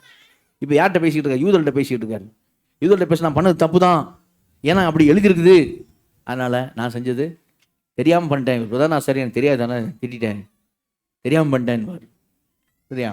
அப்போ அவரு, அதாவது ஃபுல்லாக மற்ற புலவர்கள் சொன்னது, மற்ற தீர்க்கதரிசி சொன்னது, பழைய ஏற்பாடு, இப்படி எதோ சொன்ன வந்தாலும் அவர் என்ன பண்ணுறாரு அப்படின்னா அதை சொல்ல வருவார். சரிங்க? கொரிந்து சபைக்கு வந்து அவர் ஊழியத்தை பற்றி சொல்லும்போது 1 கொரிந்தியர் 9ஆம் அதிகாரத்தில் அந்த சுவிசேஷ ஊழியத்தை பற்றி சொல்லும்போது அங்கே என்ன சொல்கிறாரு பாருங்க. 1 கொரிந்தியர் 9ஆம் அதிகாரத்தில் 9ஆம் வசனம், போரடிக்கிற மாட்டை வாய்க்கட்டையாக என்று மோசே பிரமாணத்தில் எழுதியிருக்கிறதே, தேவன் மாடுகளுக்காக கவலையாக இருக்கிறாரோ? தேவன் மாடுகளுக்காகவே கவலையாக இருக்கிறாரோ? நமக்காக தான் இதை சொல்லுகிறாரோ? நமக்காக தான் இதை சொல்கிறாரோ? நமக்கு தான் அப்படின்னுவார். போரடிக்கிற மாட்டை வாய் கட்டாத அப்படின்னா சுவிசேஷம் அறிவிக்கிறேன்னா, சுவிசேஷனால் பிழைப்பு உண்டாக, நீ வாய் கட்டாதன்னு. சரி, இப்போ எங்கே கோட் பண்ணுறாரு அப்படின்னு சொல்லி பார்த்தீங்கன்னா, அந்த பழைய ஏற்பாடு எடுத்து செய்வார், கொரிந்து சபைக்கு சொல்கிறாரு. சரிங்களா? இப்போ ஒன்றா அவர் ஃபுல்லாக அவர் சொல்லும் போதப்போ யார்கிட்ட பேசுகிறாங்களோ, கிரேக்கர்களா உங்கள் புலவர்கள் இப்படி சொல்லியிருக்கிறாங்க, கிராத்தா தீவரா உன் தீர்க்கதரிசி இப்படி சொல்லியிருக்கிறான், யூதர்களா பழைய ஏற்பாடு இப்படி சொல்லியிருக்குது அப்படி சொல்கிறார். இப்போது வர்றாரு எபேசு வரும்போது, கவனிங்க, அதை எப்படி சொல்லலை அப்படின்னா, இது கட்டளை, அதை நீங்கள் என்ன செய்யணும், நீங்கள் கட்டளையாய் கடைபிடிக்க வேண்டும் அப்படிங்கிற அர்த்தத்தில் அவர் சொல்லலை. எப்படி சொல்கிறாருன்னா, நம்ம நியாயப்பிரமாணத்துக்கு கீழானவர்கள தான், கிருபைக்கு தான் நம்ம கீழ்பட்டு இருக்கிறோம். ஏன்னா இயேசு கிறிஸ்து நியாயப்பிரமாணத்தினுடைய முடிவாக இருக்கிறார். கவனிங்க. ஆனால் அந்த காரியம் இயேசு செஞ்சிருக்கிறது எதுக்காகனா, நியாயப்பிரமாணத்தின் நீதி நம்மிடத்தில் நிறைவேறுவதற்காக தேவன் செய்திருக்கிறார். அல்லேலூயா, அல்லேலூயா. இயேசு கிறிஸ்து நியாயப்பிரமாணத்தின் நீதி அவர் நிறைவேற்றி அந்த நீதியை நமக்கு தந்திருக்கிறார். கவனிங்க, நம்முடைய பாவங்களை அவர் சுமந்து கொண்டார். 33 வருஷம் அந்த நீதியை அவர் நமக்கு தந்திருக்கிறார். அந்த நீதியை பெற்றுக்கொண்டிருக்கிற நாம நீதியின்படி என்ன செய்ய வேண்டாம், நடக்க வேண்டும். அல்லேலூயா. இப்போ ரோமர் 8:3 வாசிங்க. ரோமர் 8:3 வாசிங்க. 8:3-4 வாசிங்க. அதெப்படியெனில் மாம்சத்தினாலே பலவீனமாய் இருந்த நியாயப்பிரமாணம் செய்யக்கூடாததை தேவனே செய்யும்படிக்கு தம்முடைய குமாரனை பாவ மாம்சத்தின் சாயலாகவும் பாவத்தை போக்கும் பலியாகவும் அனுப்பி மாம்சத்திலே பாவத்தை ஆக்கினைக்குள்ளாக தீர்த்தார். ஏன் அப்படி செய்தார்? அடுத்த வருஷம் வாசிங்க. மாம்சத்தின்படி நடவாமல் ஆவியின்படி நடக்கிற நம்மிடத்தில் நியாயப்பிரமாணத்தின் நீதி நிறைவேறும்படிக்கே அப்படி செய்தார். நியாயப்பிரமாணத்தின் நீதி நம்மிடத்தில் நிறைவேறும்படிக்கு அப்படி செய்தார். அல்லேலூயா. அப்ப நியாயப்பிரமாணத்தின் நீதி நம்மிடத்தில் நிறைவேறுகிறது. அந்த நியாயப்பிரமாணத்தின் நீதி நாம பெற்றிருக்கிறோம். கவனிக்கணும், நியாயப்பிரமாணம் முழுவதையும் நாம கை கொண்டது மாதிரி ஒரு நீதி நமக்கு கிடைச்சிருக்கு. அப்படி நீதி கிடைத்த நாம என்ன செய்யணும்? அந்த நீதிக்கேற்ற வாழ்க்கை என்ன செய்யணும்? வாழணும். அதான் முதல்ல சொன்னது நியாயமானது. ரெண்டாவது சொன்ன இது நீதியானது. ஏன்னா உன்னை அவர் நீதிமானாக மாற்றியிருக்கிறார். இவைகளை செய்கிற மனுஷன் இவைகளால் பிழைப்பான். அப்படி இல்லை. இப்ப நீ இப்ப விசுவாசத்தால் பிழைத்திருக்கிற, இயேசு கிறிஸ்து வைத்திருக்கிற விசுவாசத்தால் பிழைத்திருக்கிற, உன்னை நீதிமானாய் மாற்றியிருக்கிறாரு. அந்த நீதியின்படி அந்த நியாயப்பிரமாண நீதி உன்னத்தில் நிறைவேறுகிறது. அதன்படி நீ வாழணும்னு சொன்னா, பிள்ளைகளே நீங்க பெற்றோருக்கு என்ன பண்ணணும்? நீங்க கீழ்ப்படியணும். அல்லேலூயா, அல்லேலூயா. அந்த அர்த்தத்தை தான் சொல்றாரு. அதனால தான் அவர் எப்படி கொண்டாடுறாருன்னு சொன்னா, எபேசியர் 6:2 வாசிங்க. எபேசியர் 6:2. உனக்கு நன்மை உண்டாயிருப்பதற்கும் பூமியிலே உன் வாழ்நாள் நீடித்திருப்பதற்கும். முதல் வசனம் வாசிங்க. 6:1 வாசிங்க. பிள்ளைகளே உங்கள் பெற்றாருக்கு கர்த்தருக்குள் கீழ்ப்படியுங்கள், இது நியாயம். பிள்ளைகள் உங்க பெற்றாருக்கு கர்த்தருக்குள் கொண்டாடுறீங்களா? கர்த்தருக்குள். ஏன்னா இப்ப நியாய விமானமா அவர் சொல்ல, கட்டளை இது கைப்பிடி, அந்த அர்த்தத்தை சொல்லல. கர்த்தருக்குள் கீழ்ப்படியுங்கள். அல்லேலூயா. அப்படின்னா அந்த நீதியை உனக்கு நிறைவேற்ற ஆண்டவர் உனக்கு அந்த நீதியை கொடுத்திருக்கிறாரு. அந்த இயேசுடைய கர்த்தராக இயேசுடைய அன்பை நினைத்து பார்த்து நீ கைக்கொள். அல்லேலூயா. அந்த அன்பை நினைத்து பார்த்து அந்த அன்பினால என்ன பண்ணு? அந்த நீதியை உனக்கு தந்திருக்கிறாரு. நீ பிள்ளைய என்ன பண்ணு? உன் பெற்றோருக்கு என்ன பண்ணு? கீழ்ப்படி. பிள்ளைக்கு கீழ்ப்படின்னு சொல்றாரு. கவனிங்க. இப்போ அங்கே 10 கட்டளைகளில் வந்து நீ பார்த்தீங்கன்னா, பைபிளில் 9 கட்டளைகளும் ஓய்வு நாளை பரிசுத்தமாய் ஆசரிப்பையாக அப்படிங்கிற ஒரு கட்டளை தவிர மீதி 9 கட்டளைகளும் நமக்கு அங்கங்கே புதிய ஏற்பாட்டில் கட்டளையா அப்படியே ஸ்ட்ரெயிட்டாக சொல்லாமல் நமக்கு அப்படி மறைஞ்சு என்ன செய்யும் இருக்கும். ஆனால் கவனிங்க, இயேசு கிறிஸ்து இயேசு கிறிஸ்து நியாயப்பிரமாணத்தை நிறைவேற்றினார். எபேசியர் 2 வாசிப்போம். தன் மாம்சத்தினாலே நியாயப்பிரமாணத்தை ஒழித்து அப்படின்னு வாசிப்போம். கொலோசியர் 2 நமக்கு எதிராக இருந்த கையெழுத்தை அவர் குலைத்து அப்படின்னு வாசிப்போம். அப்போ என்ன பண்ணாரு? ஆராதனை முறைமைகளுக்கான அந்த சட்டங்கள் அது இல்லை, உரிமை சட்டங்கள். நாம் இப்போ இஸ்ரேல் தேசத்தில் இல்லை, உரிமை சட்டங்கள் இல்லை. ஆனால் ஒழுக்க நெறிகள் வரும்போது அந்த 10 கட்டளைகளில் 9 கட்டளைகள், ஓய்வு நாள் இல்லாமல் 9 கட்டளைகளை நமக்கு புதிய ஏற்பாட்டில் என்ன பண்ணியிருக்கிறாருன்னு சொல்லி சொன்னால், அவை கட்டளையாக ஸ்ட்ரெயிட்டாக கொடுக்காம அது அப்படியே அங்கங்கே என்ன செய்யும்? அது மறைஞ்சி பறந்து என்ன செய்யும்? புதிய ஏற்பாட்டில் இருக்கும். சரியா? நீ இவளை செய்கிற மனுஷன் இவளை பிழைப்பான் அந்த அர்த்தத்தில் இல்லை. அழைக்கப்பட்ட அழைப்புக்கு பாத்திரவான்களாக நடவுங்கள். நல்லா கரங்க தெளிவாக சொல்லுவோமா? அல்லேலூயா. நம்ம எப்படி நடக்கணும் தெரியுமா? எப்படி இருக்கணும் தெரியுமா? நம்ம வந்து நன்றி அறிதலோட, நன்றி நிறைந்த, ஐயோ ஆண்டவரே இந்த ஒரு அழைப்புக்கு எனக்கு தந்திருக்கீங்களே, இந்த அழைப்பை பெற்றுக்கொள்ள நான் இந்த விதத்திலும் பாத்திரவான் இல்லை, என்ன நீதிமான ஆக்கியிருக்கீங்களே, என்னை அழைச்சிருக்கீங்களே ஆண்டவரே, எல்ரோயே என்னை கண்டீரே அப்படின்னு சொல்லி அந்த தயவை நினைத்து பார்த்து, அந்த அன்பை நினைத்து பார்த்து, அந்த காரணத்தை நினைத்து பார்த்து என்ன செய்யணும்னு சொன்னால், நாம் இதை செய்கிறதாக நியாயப்பிரமாணத்தின் நீதியை நிறைவேற்றுவதாக என்ன செய்ய வேண்டும்? நாம் காணப்பட வேண்டும். அல்லேலூயா. நீதி நம்மளுக்கு நிறைவேறி இருக்கிறதுல அந்த நீதி கேட்ட வாழ்க்கை என்ன செய்யணுமா? வாழ வேண்டும். சரியா? அதுதான் அது அங்கே சொல்லப்பட்டிருக்கிற காரியமாக இருக்குது. கவனிங்க. 3வது, அது நியாயமானது, நீதியானது மட்டும் இல்லை, நிம்மதியானது. அல்லேலூயா. எப்படி நிம்மதியானது? எபேசியர் 6 இப்போ 1-3 வாசிங்க. எபேசியர் 6:1-3. பிள்ளைகளே உங்கள் பெற்றாருக்கு கர்த்தருக்குள் கீழ்ப்படியுங்கள், இது நியாயம். உனக்கு நன்மை உண்டாயிருப்பதற்கும் பூமியிலே உன் வாழ்நாள் நீடித்திருப்பதற்கும் உன் தகப்பனையும் உன் தாயையும் கனம் பண்ணுவாயாக என்பதே வாக்குத்தத்தம் உள்ள முதலாம் கற்பனையா இருக்கிறது. அல்லேலூயா. என்ன பார்த்துக்கிறீங்க? எப்படி நிம்மதியானது அப்படின்னா 2 ஆசீர்வாதம் சொல்லப்படுதுங்க. 2 ஆசீர்வாதம். கவனிங்க. உனக்கு நன்மை உண்டாயிருப்பதற்கும், ரெண்டாவது உன் வாழ்நாள் நீடித்திருப்பதற்கும். அல்லேலூயா. ரெண்டும் வேணுங்க. கவனி, ரெண்டும் வேணும். உனக்கு நன்மை உண்டாயிருக்கணும், உன் வாழ்நாள் நீடிச்சிருக்கணும். கெட்ட குமாரன் ஓமையில் அவன் வாழ்நாள் நீடிச்சிருக்குது. அப்பா விட்டு போனான், உயிரோட தான் இருக்கிறான். ஆனால் அவனுக்கு என்ன இல்லை? நன்மை இல்லை. பண்ணி வைக்கிற தவிட்ட சாப்பிட்டீங்க, அதுவுமே அவனுக்கு கிடைக்கல. அவன் உசுரோட தான் இருக்கிறான், உயிரோட தான் இருக்கிறான், ஜீவ நாட்கள் இருக்கான், வாலி வயசுலாம் இருக்கிறான். ஆனாலும் அவனுக்கு நன்மை இல்லை. நன்மை இல்லை. வாழ்நாள் இருக்குது, ஆனால் என்ன இல்லை? நன்மை இல்லை. நன்மை இல்லை. லூக்கா 12ஆம் அதிகாரத்தில் ஒரு ஐஸ்வர்யவானை பற்றி ஓமை சொல்கிற ஆண்டவர். எவ்வளோ திறனான ஆஸ்தி இருந்தால் உங்களுக்கு ஜீவன் அல்ல அப்படின்னு 15ஆம் வசனத்தில் சொல்லிட்டு 16லேருந்து ஒரு ஓமையை கேளுங்கள். ஒரு பட்டணத்தில் ஒரு ஐஸ்வர்யவான் இருந்தான் அப்படின்னு சொல்லுவார். அவன் நிறைய விளைஞ்சது அவனுக்குன்னுவார். சரியா? ஐயோ நான் இப்போ என்ன செய்வேன், களஞ்சியங்களை இடித்து பெரிதாக கட்டுவேன் அப்படின்னா, இரவு நேரத்தில் ஆண்டு சொன்னார், மதிகடனே இன்று இரவு ஒன்றை விட்டு ஆத்மா எடுக்கப்பட்டு போக போகுது அப்படின்னார். அவனுக்கு எல்லாம் இருந்துச்சு. ஆனால் இப்போ என்ன போச்சு? என்னங்க, எல்லாம் இருந்துச்சு, 10 தலைமுறைக்கு இருந்துச்சு. ஆனால் இப்போ என்ன போச்சு? ஜீவன் போச்சு. ஜீவன் போகுது. சரியா? இருந்து என்ன இப்போ 10 தலைமைக்கு இருந்தும் அர்த்தம் இல்லையா? போச்சே, இன்று இரவு போச்சே. சரியா? நான் சேகரித்தவள் யாருடையதாகவும் கேட்டான். சரியா? புரியுதா இல்லையா? போச்சுல்ல. ஆண்டு அவன் சேகரித்தது யாருக்கு போகுது? அதனால ஆண்டு சொல்லி எவ்வளோ திறனான ஆஸ்தி இருந்தாலும் ஜீவன் இல்லைன்னாரு. ஓகே, அப்போ கவனிங்க, ரெண்டுமே தேவையில்ல. அப்போது நன்மையும் வேண்டும். சரியா? அந்த நன்மையை அனுபவிக்க நீடித்த நாட்களும் வேண்டும்.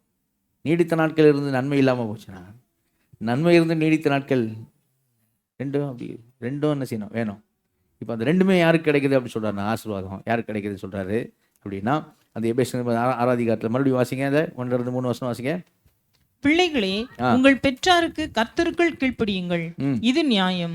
உனக்கு நன்மை உண்டாயிருப்பதற்கும் பூமியிலே உன் வாழ்நாள் நீடித்திருப்பதற்கும் உன் தகப்பனையும் உன் தாயையும் கனம் பண்ணுவாயாக என்பதே வாக்குத்தத்தம் உள்ள முதலாம் கற்பனையா இருக்கிறது. அப்போ நன்மை இருக்குது, ஆனா நீடித்த நாட்கள் இல்லைன்னு வச்சுக்கிடுங்க.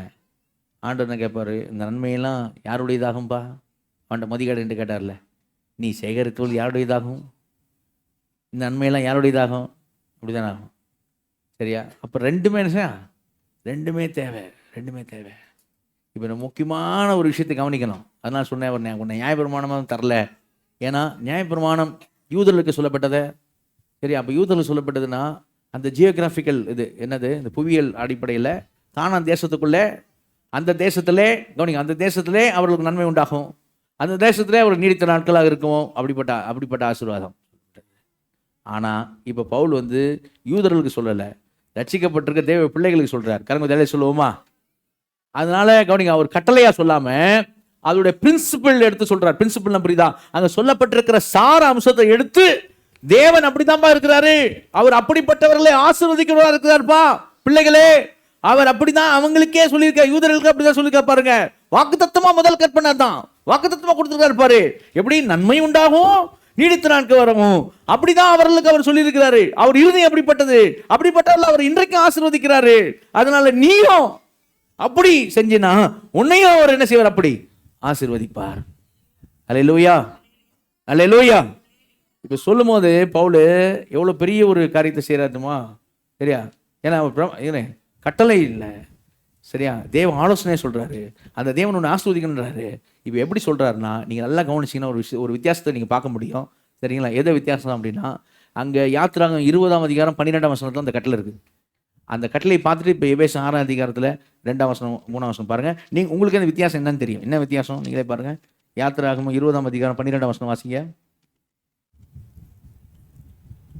உன் தேவனாகிய கர்த்தர் உனக்கு கொடுக்கிற தேசத்திலே உன் நாட்கள் நீடித்திருப்பதற்கு உன் தகப்பனையும் உன் தாயையும் கனம் பண்ணுவாயாக. ஓகே, இங்கே வாங்க. 6ஆம் அதிகாரத்தில் 2ஆம் வசனம் 3ஆம் வசனம் வாசிங்க.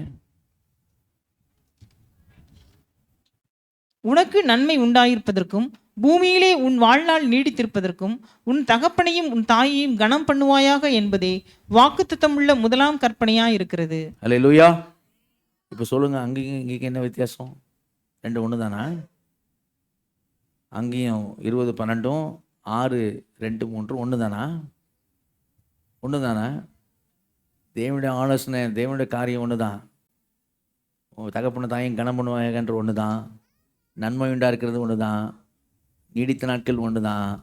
ஆனால் அங்கே கர்த்தர் உனக்கு கொடுக்க போகிற தேசம் கானான் தேசத்தில், ஆனால் இங்கே பூமியிலே. நல்ல கவனத்தில் சொல்லுவோமா? ஏன்னா அங்கே அவங்க அந்த தேசத்தில் போய் இருக்க போகிறாங்க. நீ கானான் தேசத்தில் போய் இருக்க போல. நீ புறஜாதி எங்கே வேணாலும் இருப்ப. நீ காமராஜபுரத்தில், இந்தியாவுக்குள்ளே, தமிழ்நாட்டுக்குள்ளே, சென்னைக்குள்ளே, காமராஜபுரத்தோடு இருப்ப. பூமியில் நீ எங்கே இருந்தாலும் சரி, எந்த மூலையில் இருந்தாலும் சரி, இந்த நீதி உண்டு, இந்த ஆசீர்வாதம் உண்டு. நீ உன் தகப்பனும் தாயும் கனம் பண்ணா உன்னை ஆண்டவர் நீடித்த நாட்களில் தருவார், உனக்கு நன்மை உண்டாகவும் செய்வார். அல்லேலூயா. அந்த வார்த்தைங்க தேசத்தில் நீ சொல்லுவ, பூமியிலே, பூமியிலே எங்கே இருந்தாலும் சரி. சரியா? அதான் சொன்னேன், இது வந்து நியாயமானது, இது நீதியானது, இது நிம்மதியானது, இது நிறைவானது. கவனிங்க, எப்படி நிறைவானது அப்படின்னா, அங்கே என்ன சொல்கிறாரு இந்த எபேசு 6 அதிகாரத்தில் 3ஆம் வசனம் வாசிங்க. எபேசு 6:3. உன் தகப்பனையும் உன் தாயையும் கனம் பண்ணுவாயாக என்பதே வாக்குத்தத்தமுள்ள முதலாம் கற்பனையாய் உன் தகப்பனையும் தாயை என்ன பண்ணோம்? கனம் பண்ண வேண்டும். அல்லேலூயா. இப்போ கனம் பண்ணுறது அப்படின்னா என்னங்க? கனம் பண்ணணும், கனம் பண்ணணும். கனம் பண்ணுறது அப்படின்னா கவனிங்க, கனம் பண்ணுறதுன்னா முதலாவது மனதில் மதிப்பு. நல்ல வேலையில சொல்லுவோமா? மனதில் பிள்ளைகளுக்கு என்ன இருக்கணும்? மனதில் மதிப்பு இருக்கணும். அப்பா சொல்றாங்க, அம்மா, என் அம்மா சொல்றாங்க, என் அப்பா, என்னை பெத்தவங்க, அந்த மதிப்பு மனசுல இருக்கணும். கீழ்ப்படிதல் கிரியையில் இருக்கணும். அல்லேலூயா. மனசுல மதிப்பு இருக்கணும், கீழ்ப்படிதல் கிரியையில் இருக்கணும். இதுதான் ஆண்டவர் விரும்புறாரு. ஆண்டவர் என்ன விரும்பல அப்படின்னா, வெளியரங்கமான கீழ்ப்படிதல் மாதிரி காமிக்கிறது ஆண்டவர் விரும்பல. உன் மனசுல மதிப்போட செய்யணும்னு ஆண்டவர் விரும்புறார். நல்ல வேலையிலே சொல்லுவோமா? நீ உள்ளத்துல கனம் பண்ணாமலேயே நீ காரியம் செய்யணும்னு நினைச்சாலும் செய்யலாம். இப்போ உதாரணத்துக்கு ஒரு அப்பா ஒரு பிள்ளை தப்பு பண்ணிட்டான். அப்பா சொல்றாரு, டேய் சாரி கேளு அப்படிங்கிறாரு. அவன் உண்மையிலே ஃபீல் பண்ணாமலையே, உண்மையிலே மனஸ்தாப்படாமலையே அப்பா சொல்றாரு சாரி கேட்க சொல்லி சொன்னாதான் இந்த மனுஷன் விடுவாரு அப்படின்னா, சாரி சாரி. உண்மையிலே அவன் சாரி கேட்க, உண்மையிலே அவன் சாரியா ஃபீல் பண்றான் இல்லை. ஆனால் அப்பா சொல்றதுக்கு கீழ்ப்படுகிற மாதிரி சாரின்னு சொல்லிட்டான். கிரியில் காமிக்கிறான், மனதில் இல்லை. ஆண்டதை விரும்பலை. கனம் பண்ணுவாயாகன்றது வார்த்தையில் ஆண்டு எப்படி கொண்டாடுறாரு தெரியுமா? உன் மனதில் மதிப்பு இருக்கட்டும் உங்கள் அப்பா அப்பா மேலே, கிரியில கீழ்ப்படுதல் இருக்கட்டும்ன்றார். அல்லேலூயா. மனதில் முதல்ல மதிப்பு, அப்புறம் கிரியில் என்ன செய்ய? கீழ்ப்படுதல் காமி. அப்போ அப்படிதான் கனம் பண்ணுவாங்க அப்படின்னா கவனிங்க, அந்த மாதிரி அர்த்தம் தான் சொல்றாரு. அதாவது எப்படின்னா, எந்த விதத்திலும் தகப்பனு தாய்க்கும் நீ வேதனை உண்டாக்காத. கவனிக்கணும், இந்த வார்த்தையில் என்ன அடங்கி, கனம் பண்ணுவாங்கிற வார்த்தை என்ன அடங்கின்னு சொல்கிறேன். எந்த சூழ்நிலையிலும் உன் தகப்பனின் தாய் என்ன பண்ணிடாத, வேதனை உண்டாக்கிடாத. தகப்பன தாய்க்கு வேதனை மட்டும் தந்துடாத. அது கனம் பண்ணுற வாழ்க்கை கிடையாது. உன் பெற்றவங்களை நீ வேதனைப்படுத்துகிற வாழ்க்கை கனம் பண்ணுற வாழ்க்கை கிடையாது. அப்போ கனம் பண்ணணும் அப்படின்னா, சரியா, அவங்க உன்னை குறித்து பைபிள் சொல்லுது, நீதிமொழியெல்லாம் பாருங்கள், உன்னை குறித்து உன் தாய் சந்தோஷப்படணும், மகிழணும். உன்னை குறித்து உன் தகப்பன் சந்தோஷப்படணும், மகிழணும். சந்தோஷப்படணும், மகிழணும். இந்த பிள்ளைக்காக ஸ்தோத்திரம்னு சொல்லணும். அந்த மாதிரி உன் லைஃப் இருக்கணும், அந்த மாதிரி உன் வாழ்க்கை இருக்கணும். எந்த விதத்திலையும் செய்யக்கூடாது. அவங்கள நீ வந்து வேதனைப்படுத்தக்கூடாது. அதே நேரம் என்ன சொல்கிறாருன்னா, கவனிங்க, அவங்களுக்கு எத்தனை நீ எப்போவுமே என்ன செய்யணும், அவங்களுக்கு நீ வந்து அவங்களுக்கு உதவி செய்யணும். அன்போடு செய்யணும், அன்பு நிமித்தமாக செய்யணும். அதனால கர்த்தருக்குள் கீழ்ப்படியுங்கள், இது நியாயம். அன்பு இல்லாமல் செய்கிறது ஆண்டவர் விரும்பல, அன்போடு செய்யணும்னு ஆண்டவர் விரும்புகிறார். சரிங்களா? இப்போ கவனி முக்கியமானது, நம்ம அதிகாரம்லாம் பின்னாடி தான் பிரித்தாங்க. பவுல் பிரிக்கல. 5ஆம் அதிகாரம் 6ஆம் அதிகாரம் அதெல்லாம் பவுல். நம்ம வந்து அதிகாரம் முடிஞ்சோம் நம்ம என்ன பண்ணுறோம், நம்ம மைண்ட் செட் அப்படின்னா, அதிகாரம் முடிஞ்சோன்னா அது முடிஞ்சிடுச்சு, இது தனியாக ஒரு பக்கம் வந்துச்சு அப்படின்னு நினைப்போம். அது முடிஞ்சிச்சு தனியாக வந்துச்சுன்னு நினைப்போம். அப்படி இல்லை. நான் அடுத்த காரியம் நிரந்தரமானதுன்றதை சொல்கிறேன். தகப்பனு தாயும் கனம் பண்ணுறது கடைசி மூச்சு வரைக்கும், அவங்களுடைய கடைசி மூச்சு வரைக்கும், பிள்ளைகளுடைய கடைசி மூச்சு வரைக்கும். இது நிரந்தரமானது. எப்படி நிரந்தரமானதுன்னு சொல்கிறேன்னா, கவனிங்க முக்கியமானது. எதை சொல்லிட்டு சொல்கிறாரு தெரியுமா? கணவன் மனைவியை பற்றி பேசிட்டு சொல்கிறார். 5ஆம் அதிகாரம் 22-33 வரைக்கும் கணவன் மனைவி பற்றி பேசிட்டு, அதுக்கப்புறம் இங்கே வந்து பிள்ளைகளை பெற்றோருக்கு கீழ்ப்படியுங்கள், பெற்றாருக்கு கீழ்ப்படியுங்கள், இது நியாயங்கிறார். 6ஆம் அதிகாரம் 1ஆம் வசனம். ஏன் அப்படின்னா, நீ கல்யாணம் ஆயிடுச்சுன்னு சொல்லிட்டு அவங்கள விட்டுறாத. அப்போ என்ன செய்யறது? அங்கே என்ன சொல்றாரு? இப்போ 5ஆம் அதிகாரம், எபேசு 5ஆம் அதிகாரத்தில் அந்த வசனத்தை வாசிங்க, 31ஆம் வசனம் வாசிங்க. 31. இது நிமித்தம் மனுஷன் தன் தகப்பனையும் தன் தாயையும் விட்டு தன் மனைவியுடன் இசைந்து இருவரும் ஒரே மாம்சமாய் இருப்பார்கள். கவனிங்க, விட்டு அது என்ன மாதிரி அர்த்தமா? லீவ் அண்ட் க்ளீவ் அப்படின்னு இங்கிலீஷ்ல லீவ் அண்ட் க்ளீவ். மனைவியோட இந்த குடும்பத்தை விட்டு மனைவியோட இசைந்துரு. விட்டு அப்படிங்கிறது என்ன அர்த்தம் இல்லைன்னா கைவிட்டு அந்த அர்த்தம் இல்லை. தகப்பனின் தாயும் கைவிட்டு அந்த அர்த்தத்தில் சொல்லப்படல. அதனாலதான் உடனே நீ அப்படி யாரும் நம்ம எடுத்துக்கூடாதுதான் உடனே கொண்டாடுறாரு. பிள்ளைகளே உடனே ஃபேமிலி கொண்டாடுறாரு. நீ கல்யாணம் ஆச்சுன்னு நீ அப்படி நினச்சிக்காத, அப்படி இல்லை, அது மாதிரி இல்லை. விட்டுங்கிறது கைவிட்டு இல்லை. அப்ப விட்டுங்கிறது என்ன அப்படின்னா புரிஞ்சுக்கிற மாதிரி சொல்றேன், எல்லாருக்கும் புரிஞ்சுக்கிற மாதிரி சொல்றேன். அம்மா அப்பா கொடையில கொடை பிடிச்சி நிற்கிறாங்க. ஒரு நல்ல சோன்னு மழை பெய்யுது, கொடை பிடிச்சி நிற்கிறாங்க. நீ அவன் கொடையில் நீ சின்ன பிள்ளை நின்றுருக்க, அப்படியே நீ வளர்ற, அந்த கொடையில் வளர்ற, நல்லா ஜோன்னு மழை பெஞ்சிட்டே இருக்கு, நீ வளர்ற. இப்போ பெருசாகிட்ட, இப்போ 3 பேர் கொடையில் நிற்க முடியாது, கஷ்டம். நீ இப்படி வளர வச்சுமா அந்த இன்னொரு கொடையில் அந்த ஒரு பொண்ணு வளர்ந்துட்டே இருக்கா அவங்க அம்மா அப்பா கிட்ட. இப்போ அவளும் அந்த ஒரு கொடையில் இருக்கிறா, அவளும் வளர்ந்துட்டா. இப்போ 3 பேர் ஒரு கொடையில் இருந்துச்சியா? இல்லை, இருக்க முடியாது, கஷ்டம், மேலே தண்ணி விழும், சரியா? அதுக்காண்டி இல்லை. இப்போது இந்த அம்மா அப்பா அந்த அம்மா அப்பா சேர்ந்து இன்னொரு கொடையில் இந்த பையனும் அந்த பொண்ணு போய் இருக்கும்படி செய்கிறாங்க. இந்த பையன் இங்கேருந்து அம்மா அப்பா விட்டு ஒரு தனியாக ஒரு கொடைக்கு போகிறான். அந்த பிள்ளை அங்கேருந்து விட்டு அந்த கொடைக்குள்ளே வரா. 2 பேரும் ஒரு கொடைக்குள்ளே நிற்கிறாங்க. இப்போ மழை மேலே விழாமல் ஹஸ்பண்ட் ஒய்ஃபாக நிற்கிறாங்க. இந்த அம்மா அப்பாவும் அந்த அம்மா அப்பாவும் அதை பார்த்து சந்தோஷப்படணும். நல்லா இல்லையா சொல்லுவோமா?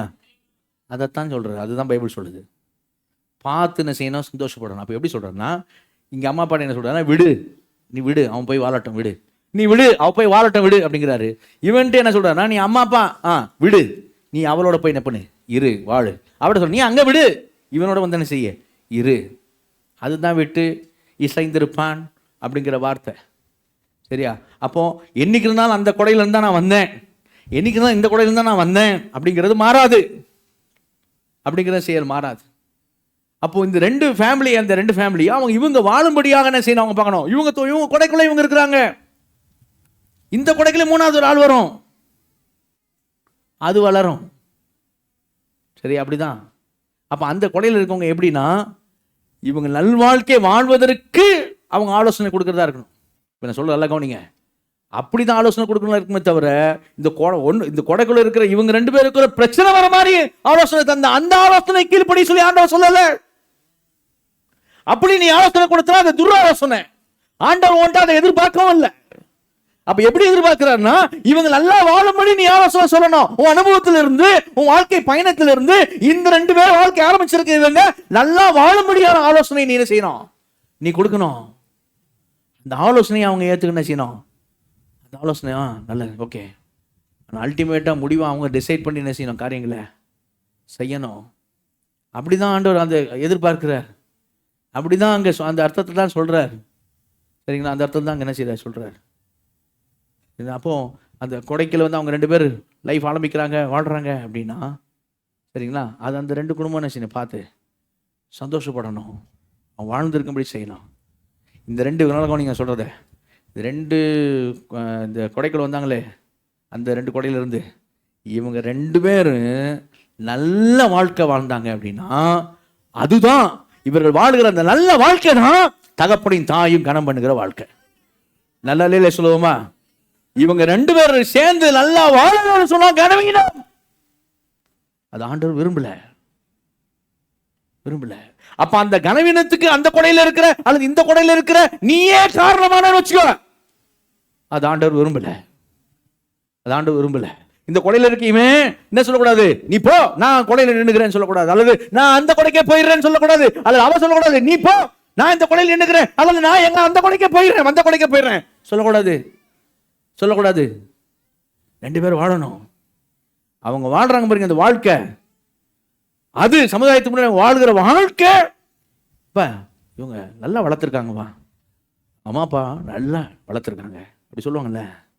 என்ன வளர்ப்பு அப்படி இருக்கக்கூடாது,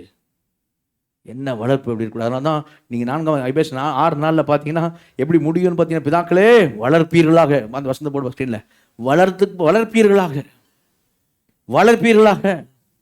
அப்படிதான் முடியும் அந்த வசனம். சரிங்களா? அங்கே பாருங்க, அவர்களை வளர்ப்பீர்களாக. அப்போ எங்க ரிஃப்ளெக்ட் ஆகும்னா அந்த வளர்ப்புல ரிஃப்ளெக்ட் ஆகும். கண்டிப்பா என்ன வளர்த்திருக்காங்க அப்படிதான் ஆகும். சரியா? அந்த பொண்ணு கொஞ்சம் கூட அடக்கம் ஒடுக்கமே இல்லையாப்பா. அப்ப அவங்க வீட்டுல என்னப்பா சொல்லிருக்காங்க, அந்த பையன் என்னப்பா அவன்கிட்ட சுத்தமா அன்பே இல்லையாப்பா. அப்ப இந்த வீட்டுல அவங்க என்னப்பா பண்ணிருக்காங்க அந்த வீட்டுல, அப்படிதான் இருக்கும். ஆனா ரெண்டு பேரும் சேர்ந்து வாழ்றாங்க, நல்லா வாழ்றாங்கன்னு வைங்க, அதுதான் உங்களுக்கு மகிமைன்னு சொல்லுவேன். பெற்றோருக்கு மகிமை பைபிளோட தான் காமிக்குது.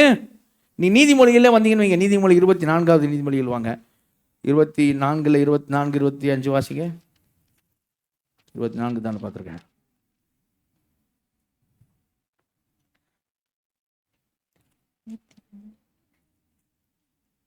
23வது நீதிமொழிகள்ல 23, 24, 25 வாசிங்க. 23. நீதிமானுடைய தகப்பன் மிகவும் களி கூறுவான், ஞானமுள்ள பிள்ளையை பெற்றவன் அவனால் மகிழுவான். உன் தகப்பனும் உன் தாயும் சந்தோஷப்படுவார்கள், உன்னை பெற்றவள் மகிழுவாள். என்ன போட்டிருக்கு? தகப்பன் மிகவும் களி கூறுவான், ஞானமுள்ள பிள்ளையை பெற்றவன் அவனால் மகிழுவான், உன் தகப்பனும் தாயும் சந்தோஷப்படுவார்கள், உன்னை பெற்றவள் மகிழுவாள். அல்லேலூயா. ஏன்னா அது அவளுக்கு கனமா இருக்கு, கனமுள்ள வாழ்க்கையா இருக்கு. அதனால முன்னாடி சொல்லியிருக்கு, அங்கேயே நீங்க பாருங்க 22ஆம் வசனம் 22.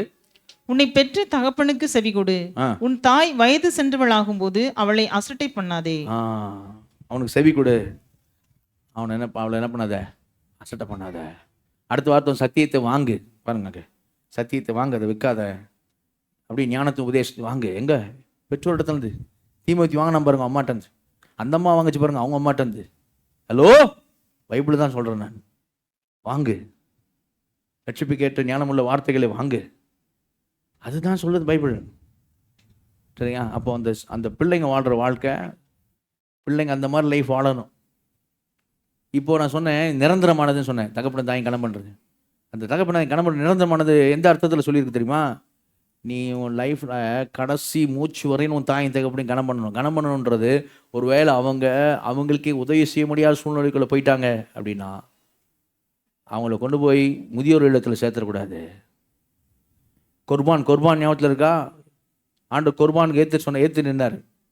நான் எழுதி கொடுத்துருக்கேன், தகப்பனும் தாயும் கணவனும் எழுதி கொடுத்துருக்கேன். நீங்க என்னடா சொல்றீங்க? நீங்க சொல்றீங்க ஒருவன் தகப்பனுக்கும் தாய்க்கு செய்ய வேண்டிய கடமையே அவன் ஒரே ஒரு காணிக்கையில முடிச்சுட்டு போயிடலாம், நான் அந்த காணிக்கை குர்பான் கொடுத்துட்டேன், இனிமே உனக்கு ஒண்ணுமே செய்ய தேவையில்லைன்னு சொல்லிட்டு போயிடலாம் சொல்றீங்களே பாவியில. நான் அப்படியே எழுதி கொடுத்தேன் கேட்டார் ஆண்டவர். அப்படியே எழுதி கொடுத்தேன். ஏன்டா உபதேசத்தினால தேவனுடைய கட்டளையை வீணாக்குறீங்க, அவமாக்குறீங்க? நான் எப்படி எழுதி கொடுத்துருக்கேன், கடைசி மூச்சு வரைக்கும் தகப்பனும் தாயும் கணவன் எழுதி கொடுத்துருக்கேன். ஆனா நீ எப்படி மாத்திட்ட? ஒரே ஒரு காணிக்கை கொடுத்தா போதுன்ற. தகப்பனும் தாய் எந்த நேரத்தில் போனாலும் பரவாயில்லங்கிற அவன் சொல்லிட்டு போயிட்டே இருப்பான், குர்பான் கொடுத்துட்டேன். அப்போ அவங்க சாப்பிட முடியாத நிலைக்கு போனாங்கன்னா, அவங்களால ரொம்ப வயசாயிடுச்சு அப்படின்னா என்ன செய்வாங்க? ஒரு நாளும் பிள்ளைகளே, ஒரு நாளும் தகப்பனும் தாயும் உங்களை நினைச்சு கண்ணீர் வடிக்கூடாது. அந்த மாதிரி லைஃப் வாழணும், அந்த மாதிரி லைஃப் வாழணும். சரியா? இன்னைக்கு நான் இதை பிரசங்கம் பண்றேன், ரட்சிக்கப்பட்ட முன்னாடி நான் என் லைஃப் சரி கிடையாது நான் சொல்லுவேன். நான் வாழ்ந்த மாதிரி நீங்கள் வாழுங்கன்னு சொல்ல மாட்டேன். எங்கள் அம்மாவுக்கு வேதனை கொடுத்த பிள்ளை தான் நான். சரியா? ஆனால் எங்கள் அம்மா ஆண்டுக்குள்ளே வந்தாங்க, என் கையால் ஞானஸ்தானம் கொடுக்க ஆண்டு கிருபை தந்தார். சரியா? கோவத்தில் என்ன எங்கள் அம்மா என்னை சபிச்சிருக்காங்க, நீ செங்க சுமப்ப அப்படின்னு சொல்லியிருக்காங்க. ஜெயிலுக்கு போனேன். நான் நினைக்கிறேன் எங்கள் அம்மா சொன்ன நீ செங்க சுமப்பேன்னாங்க, நான் ஜெயிலுக்கு போனேன். எங்கள் வீட்டில் யாரும் ஜெயிலுக்கு போனேன். ஆனால் இந்த சபிக்கப்பட்ட பாத்திரத்தையும் ஆண்டவர் என் அம்மாவுக்கு ஆசீர்வாதம் பாத்திரம் மாற்றினார். நான் ஆண்டவர்கள் வந்த பிறகு தான் எங்கள் அம்மாவை நான் நேசிக்க ஆரம்பித்தேன். அது வரைக்கும் நான் எங்கள் அம்மாவை நான் நேசிக்கலை. என் பிள்ளைகிட்ட ஃப்ரையாகிட்ட அவங்க முத்தம் கேட்கும் போது அவள் கொடுக்கறதுக்கு முன்னாடி நான் முதல் முத்தம் அப்படி தான் சொல்லணும், அன்போடு கொடுத்த முத்தம். எங்கள் அம்மாவை ஆசையாக கன்னத்தில் நான் முத்தம் கொடுத்தேன். அதான் நான் ஃபஸ்ட்டு எங்கள் அம்மாவுக்கு அன்போடு கொடுத்த முத்தம் ஆண்டவர்கள் வந்த பிறகு. அதுக்கு பிறகு தான் என் நேசத்தையும் அவங்களுக்கு நான் வெளிப்படுத்தினேன். ஆனால் எங்கள் அம்மா இறந்த பிறகு அவங்களோட பர்ஸில் அவங்களுடைய இதில் பைபிள் அவங்களுடைய இதில் என் தங்கச்சி ஃபோட்டோவும் என் ஃபோட்டோவும் தான் இருந்துச்சு. மற்ற 2 பசங்க ஃபோட்டோ இல்லைன்னுக்காக நான் அது அவங்களுக்கு இல்லை அப்படி அந்த அர்த்தத்தில் சந்தோஷப்படலை நான். நான் வந்து ஆஹ், நான் அப்படி நினச்சிட்டேன், எங்கள் அம்மாவுக்கு பிடிக்காத பிள்ளை அப்படின்ட்டேன். ஆனால் என் ஃபோட்டோவும் எங்கள் அம்மா என்னை நேசித்து வச்சுருந்துருக்காங்க, என் தங்கச்சியோட சேர்த்து என் ஃபோட்டோவும் வச்சுருந்தாங்க அப்படின்னும் போது எனக்கு எவ்வளோ சந்தோஷமாக இருக்குது. சபிக்கப்பட்ட பாத்திரம் ஒரு டைமில் ஆண்டவருடைய கிருபையெல்லாம் ஆண்டவர் மாற்றிருக்கிறார். எங்கள் அம்மாவுக்கு ஞானஸ்தானம் கொடுக்க ஆண்டு கிருபை தந்தார். கடைசி வரைக்கும் அவங்க சபைக்கு வந்தாங்க. லாஸ்ட் ரோல் தான் உட்காந்துருப்பாங்க. என் பிள்ளைங்களை அதிகமாக நேசித்தாங்க, என் பிள்ளைங்கிட்ட அன்பு செலுத்தினாங்க. நான் பார்த்தேன். எல்லாம் ஆண்டவரால் வந்தது தான். ஆனால் நான் அதுக்கப்புறம் ஃபீல் பண்ணேன், நான் வருத்தப்பட்டுருக்கேன். அம்மாவை நம்ம என்னெல்லாம் பண்ணோம் அப்படின்ட்டு பசங்கள்லாம் பார்க்கும்போது நான் அழுதுட்டுருக்கேன் ஆண்டவர்கிட்ட. ஏன்னா எழுத்தின்படி நான் கொல்லப்பட வேண்டியவன் சொல்லுவேன் ஆண்டவர்கிட்ட. ஏன்னா தகப்படும் தாயும் தூஷிக்குடைய தீபம் காரியோடு அணைந்து போகும். அப்படிப்பட்டவனை கல்லால் இருந்து கொல்ல வேண்டும் என்று சொல்லி எழுத்து சொல்லுகிறது. எழுத்தின்படி கொல்லப்பட வேண்டியவன் நான் ஆண்டவர்கிட்ட சொல்ல, ஆண்டவரே எழுத்தும்படி கொல்லப்பட வேண்டியவன். அம்மாவுடைய கழுத்தை பிடிச்ச செவுத்துல வச்சு நசுக்க போனவன் நான். சாப்பாடை காலில் எட்டி வச்சு நாய்க்கு கொண்டு போய் வைன்னு சொன்னவன் நான். அதான் செஞ்சவனா. ஆனால் அதுக்கப்புறம் ஃபீல் பண்ணேன், ரட்சிக்கப்பட்ட பிறகு எவ்வளோ பெரிய பாதகமான காரியத்தான் செய்யலாம். எங்கள் அம்மா ரட்சிக்கப்பட்ட எங்கள் அம்மாவுக்கு ஞானம் கொடுத்து எப்படி இருந்தது தெரியுமா? எவ்வளோ சந்தோஷம் தெரியுமா? அதுக்கு பிறகு என் அம்மாவுக்கு எனக்கு உண்டான அன்பு, அதான் நான் சொல்கிறேன், இந்த ஆண்டுக்குள்ள வந்து பிறகு கர்த்தருக்குள் அதான் மாற்றம்.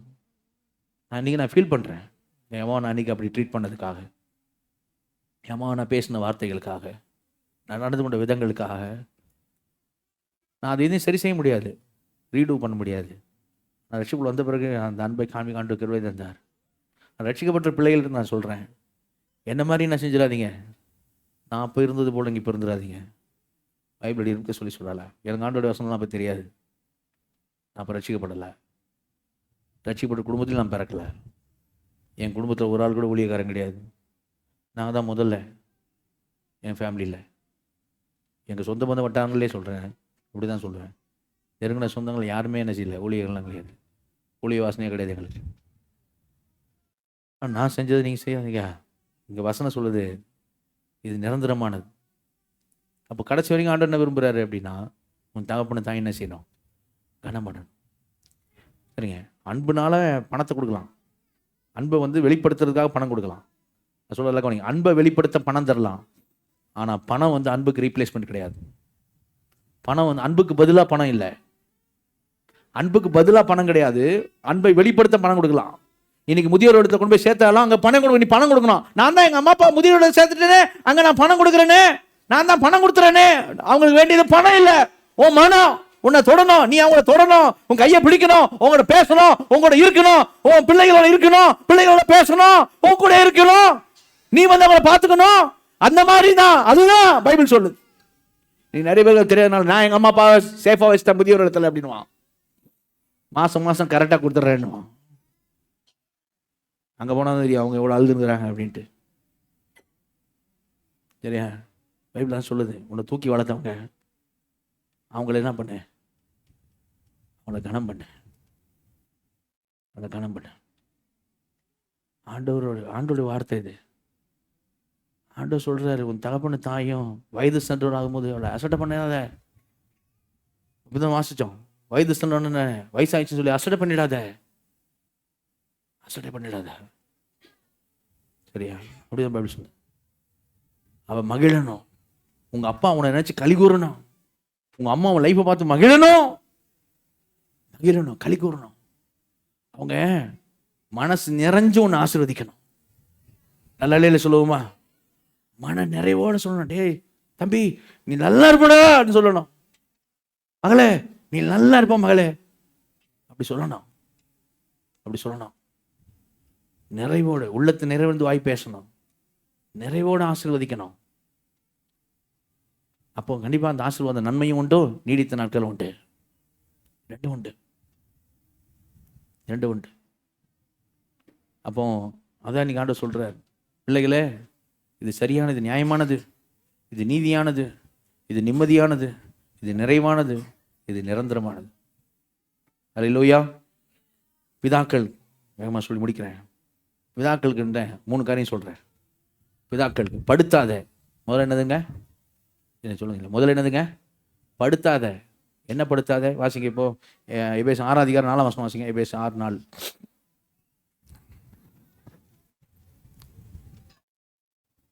பிதாக்களே, நீங்களும் உங்கள் பிள்ளைகளை கோபப்படுத்தாமல் கர்த்தருக்கேற்ற சிற்றையிலும் போதனையிலும் அவர்களை வளர்ப்பீர்களாக. முதல்ல படுத்தாத, நான் கோபப்படுத்தாத. அல்லேலூயா. ஆரம்பிக்கும் போது எப்படி ஆரம்பிக்கிற? நெகட்டிவா தான். பிதாக்களே, உங்கள் பிள்ளைகளை கோபப்படுத்தாத, அவனுக்கு எரிச்சல் மூட்டாத. கொலோசி 3 அதிகாரத்தில் பாருங்க 21 வசனம் வாசிங்க. கொலோசி 3:21. அங்கே என்ன சொல்லியிருப்பாருங்க? ரெண்டு ஒன்று தான். ட்வின் எபிசோட்ஸ் சொல்லுவாங்க. கொலோசி எபேசியும் வாசி பாருங்க. பிதாக்களே, உங்கள் பிள்ளைகள் திடனற்று போகாதபடி அவர்களுக்கு கோபம் முட்டாதிருங்கள். நான் சொன்னேன்ல, இப்ப பிள்ளைகளுக்கு நியாயமானது, நீதியானது, நிம்மதியானது, நிறைவானது, நிரந்தரமானது, இதெல்லாம் சொன்னேன்ல பிள்ளைகளுக்கு. அங்க நீங்க பாத்தீங்கன்னா 18 வசனம் 19 வசனம் வாசிங்க. முந்தின வசனம் வாசிங்க. பிள்ளைகள் என்ன சொல்லியிருக்காங்க? பிள்ளைகளே, உங்கள் பெற்றாருக்கு எல்லா காரியத்திலையும் கீழ்ப்படியுங்கள், இது கர்த்தருக்கு பிரியமானது. இங்க நியாயம் சொல்லுங்க. அங்க சொல்லு கொலோசியல்ல இது கர்த்தருக்கு பிரியமானது. எபேசு 5:18 சொல்லுங்க. ஆவியினாலே நிறைந்து துன்மார்க்கத்துக்கு ஏதுவான மதுபான வெறி கொள்ளாமல் ஆவியினாலே நிறைந்து பரிசுத்தாவின் கட்டுப்பாட்டுக்குள்ள உன் அம்மா அப்பாவுக்கு கீழ்ப்படி. அது ரைட், அது சரியானது மட்டும் இல்ல, அது கர்த்தருக்கு பிரியமானது. அல்லேலூயா. இப்ப 21 வசனம் போடுங்க. இப்ப 21 வசனம் வாசிங்க. பிதாக்கள் சொல்லி வாசிங்க. பிதாக்களே, உங்கள் பிள்ளைகள் திடனற்று போகாதபடி அவர்களுக்கு கோபம் முட்டாதிருங்கள். கோபப்படுத்தாதே. உன் பிள்ளைகளை கோபப்படுத்தாத அப்படி சொல்லு. எப்படி நம்ம எப்படி பிள்ளைகளை பெற்றோர் வந்து எப்படி பிள்ளைகளை கோபப்படுத்துவாங்க? இல்லை எப்படி கோபப்படுத்துவாங்க தெரியுமா? நிறைய காரியம் நான் சொல்றேன் எப்படி கோபப்படுத்துவாங்க. ஒன்று, திடனற்று போகாதபடி என்ற வார்த்தை வாசிக்கணும் பார்த்தீங்களா? கவனிங்க. அவன் உள்ளத்துல திடனற்று போயிடக்கூடாது. யூத்து காலங்க வாலிப பிள்ளைகளுக்கான பெரிய வாதம் என்ன தெரியுமா? முறிந்த ஆவியை யாரால் தாங்கக்கூடும்? ஆவியை முடிச்சிடக்கூடாது. அப்போ என்னெல்லாம் பண்ணக்கூடாது பெற்றோர் அப்படின்னா, முதல் காரியம் பெற்றோர் என்ன செய்யக்கூடாதுன்னா, பாரபட்சம் பார்க்கக்கூடாது. ஒரு பிள்ளைகள் எல்லாம் சொல்கிறதும், ஒரு பிள்ளைகள் எல்லாம் கவனிக்கிறதும், இன்னொரு பிள்ளை கவனிக்காமல் போகிறதும், சரியா? அந்த மாதிரி பாரபட்சம். நீங்கள் பாரபட்சமாக இல்லை, ஆனாலும் ஒரு பிள்ளை அப்படி ஃபீல் பண்ணுதுன்னா முதல்லையே என்ன பண்ணிடணும்? அதை கவனிச்சிடணும். முதல்ல இந்த பிள்ளைக்கு என்ன செய்யணும்? அதை அவளுக்கும் அவனுக்கும் எக்ஸ்ப்ளனேஷன் இல்லாது முதல்ல அதை நிவர்த்தி பண்ணிடணும். அது பாரபட்சமாக இப்போ அது நினச்சிட்டு போட்டோன்னு விட்டுறக்கூடாது. அது நல்லது இல்லை, அது நல்லது கிடையாது. சரிங்க? முதல்ல பாரபட்சம் காட்டக்கூடாது. பாரபட்சம் காட்டாமலே ஒரு பிள்ளை அப்படி ஃபீல் பண்ணுது அப்படின்னா, எப்போ சில பிள்ளைங்க சொல்லுவோம், எப்போவுமே உனக்கு அக்கா தான், எப்போ உனக்கு அண்ணன் தான், எப்போ உனக்கு தான், கடைக்கு போகிறது மட்டும் என்ன சொல்லு? ஆமாம், அதுக்கு மட்டும் நான். ஆனால் அதுதான் உனக்கு செல்ல பிள்ளை. எனக்கு தெரியாதா? உன் பிள்ளைக்கு உன் பிள்ளைக்கு நீ சப்போர்ட் பண்ணுவேன், எனக்கு தெரியாதா? உன் பிள்ளை தப்பே பண்ணாலும் உனக்கு வந்து என்ன சொல்லுவேன்? எனக்குன்னா ஆமாம், அது என்ன சொல்லுவீங்க? அவனுக்கு நாக்கு தக்காளி சட்னி, எனக்கு நாக்கு ரத்தம் இல்லையா? அது மேலே இதை வந்து சாதாரணமாக விட்டுறக்கூடாது. சில பெற்றோருக்கு டென்ஷனில் என்ன பண்ணுவாங்கன்னா, ஆமாம் அப்படித்தான் அப்படின்ட்டுருவாங்க. அப்படிலாம் பேசவே கூடாது. சரியா? அது மாதிரிலாம் சொல்கிறது பிள்ளை மனசுக்கூடாது, அது மாதிரிலாம் செய்யக்கூடாது, போகக்கூடாது. அப்போ எரிச்சல் மூட்டாத, கோவம் மூட்டாத, தினநட்டு போடபடி செய்யாதன்னா பச்சைப்பாதம் செய்யக்கூடாது. ரெண்டாவது வந்து கம்பேர் பண்ணக்கூடாது. அவளை பார்த்தியா? உன்ன மாதிரி தானே. அவனை பார்த்தியா? உன்ன மாதிரி தானே. சரியா? எங்கே உன்ன மாதிரி தானே. சரியா? அப்படி இல்லை, கம்பேர் பண்ணக்கூடாது. ஆனால் பாரு, அவளை பாரு, சரியா? நீ எப்படி இருக்க அப்படின்னா அப்படி அந்த ஒரே விட்டு வச்சு என்ன பண்ணக்கூடாது? கம்பேர் பண்ணக்கூடாது. ஒப்பிட்டு பேசுகிற காரியம் இருக்கக்கூடாது. அப்போனா ஒரு பிள்ளைங்க டவுன் பண்ணிகிட்டே இருப்பீங்க, மனதளவில் அவன் டவுன் ஆகிட்டே இருப்பான். சரியா? மனதளவில் அவள் டவுன் ஆகிட்டே இருப்பா. சரியா? அப்போ வந்து சொல்கிறான், சில டைமில் சில பிள்ளைங்க டென்ஷன் ஆகிட்டு இதில் இருக்காங்க. அப்போனா என்ன சொல்கிறேன்? நான் ஒன்றுங்க லைக் இல்லைன்னு சொல்கிறியா? ஆமாம் அப்படி தான். இப்போ அது புரிஞ்சுது உனக்கு. அந்த மாதிரி பேசினா என்ன? யார் சொல்கிறாங்களோ இல்லைங்க, வெளியில் சொல்கிறாங்களா இல்லை, பெற்றோர் சொல்கிற வார்த்தை உள்ளே போகும். நீங்கள் சொல்கிற வார்த்தை உள்ளே போகும். ஓ அப்படி தான் போல இருக்கு, நம்ம ஒன்றுக்கு லைக் இல்லை போல இருக்குன்னே நினைக்கும் இப்போல. அதே வார்த்தை சமுதாயம் சொல்லும்போது நான் கன்ஃபார்ம் ஆகிடும். வீட்லேயும் தான் சொல்கிறாங்க, வெளியிலையும் தான் சொல்கிறாங்க, நம்ம ஒன்றுக்கும் லைக் இல்லை. அதே தாட்டில் தான் வளரும், அதே தாட்டில் போகும். சரி, அப்படி இருக்க சொல்லி ஆண்டவர் சொல்லலை. ஏன் பிதாக்கள்னு ஆரம்பிக்கிறார் தெரியுமா?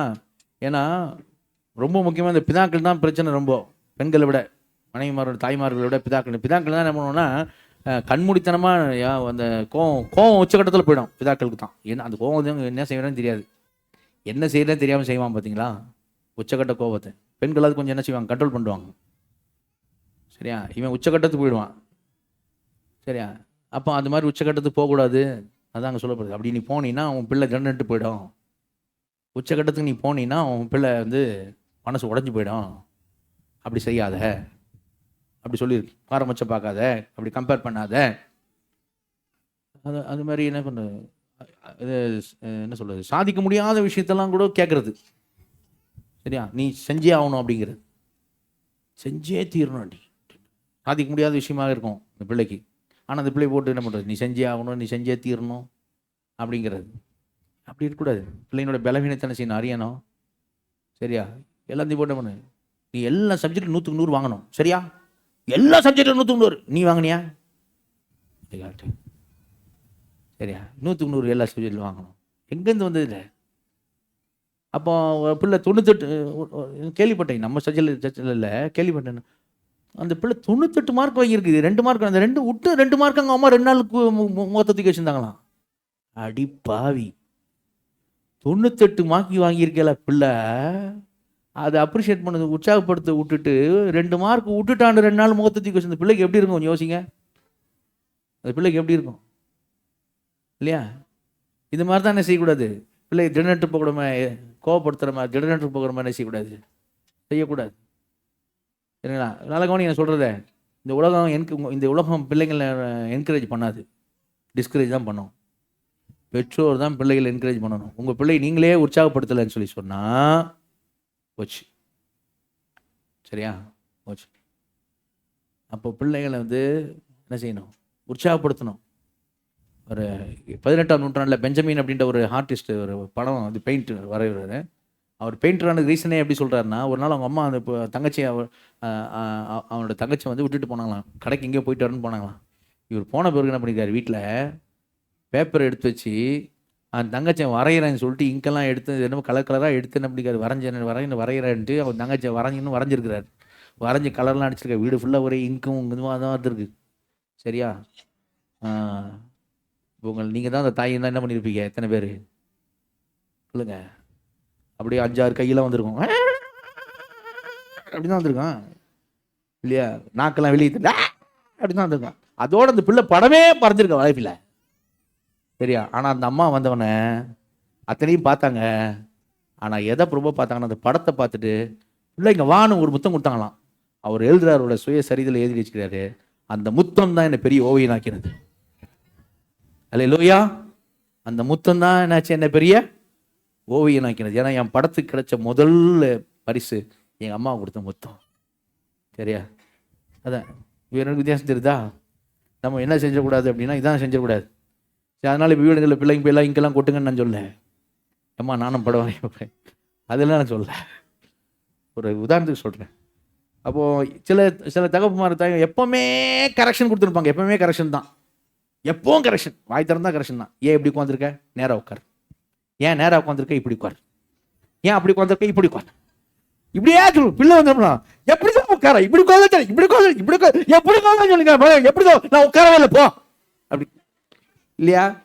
அந்த மாதிரி பிள்ளைங்க அதான் அங்கே சொல்லியிருக்கு.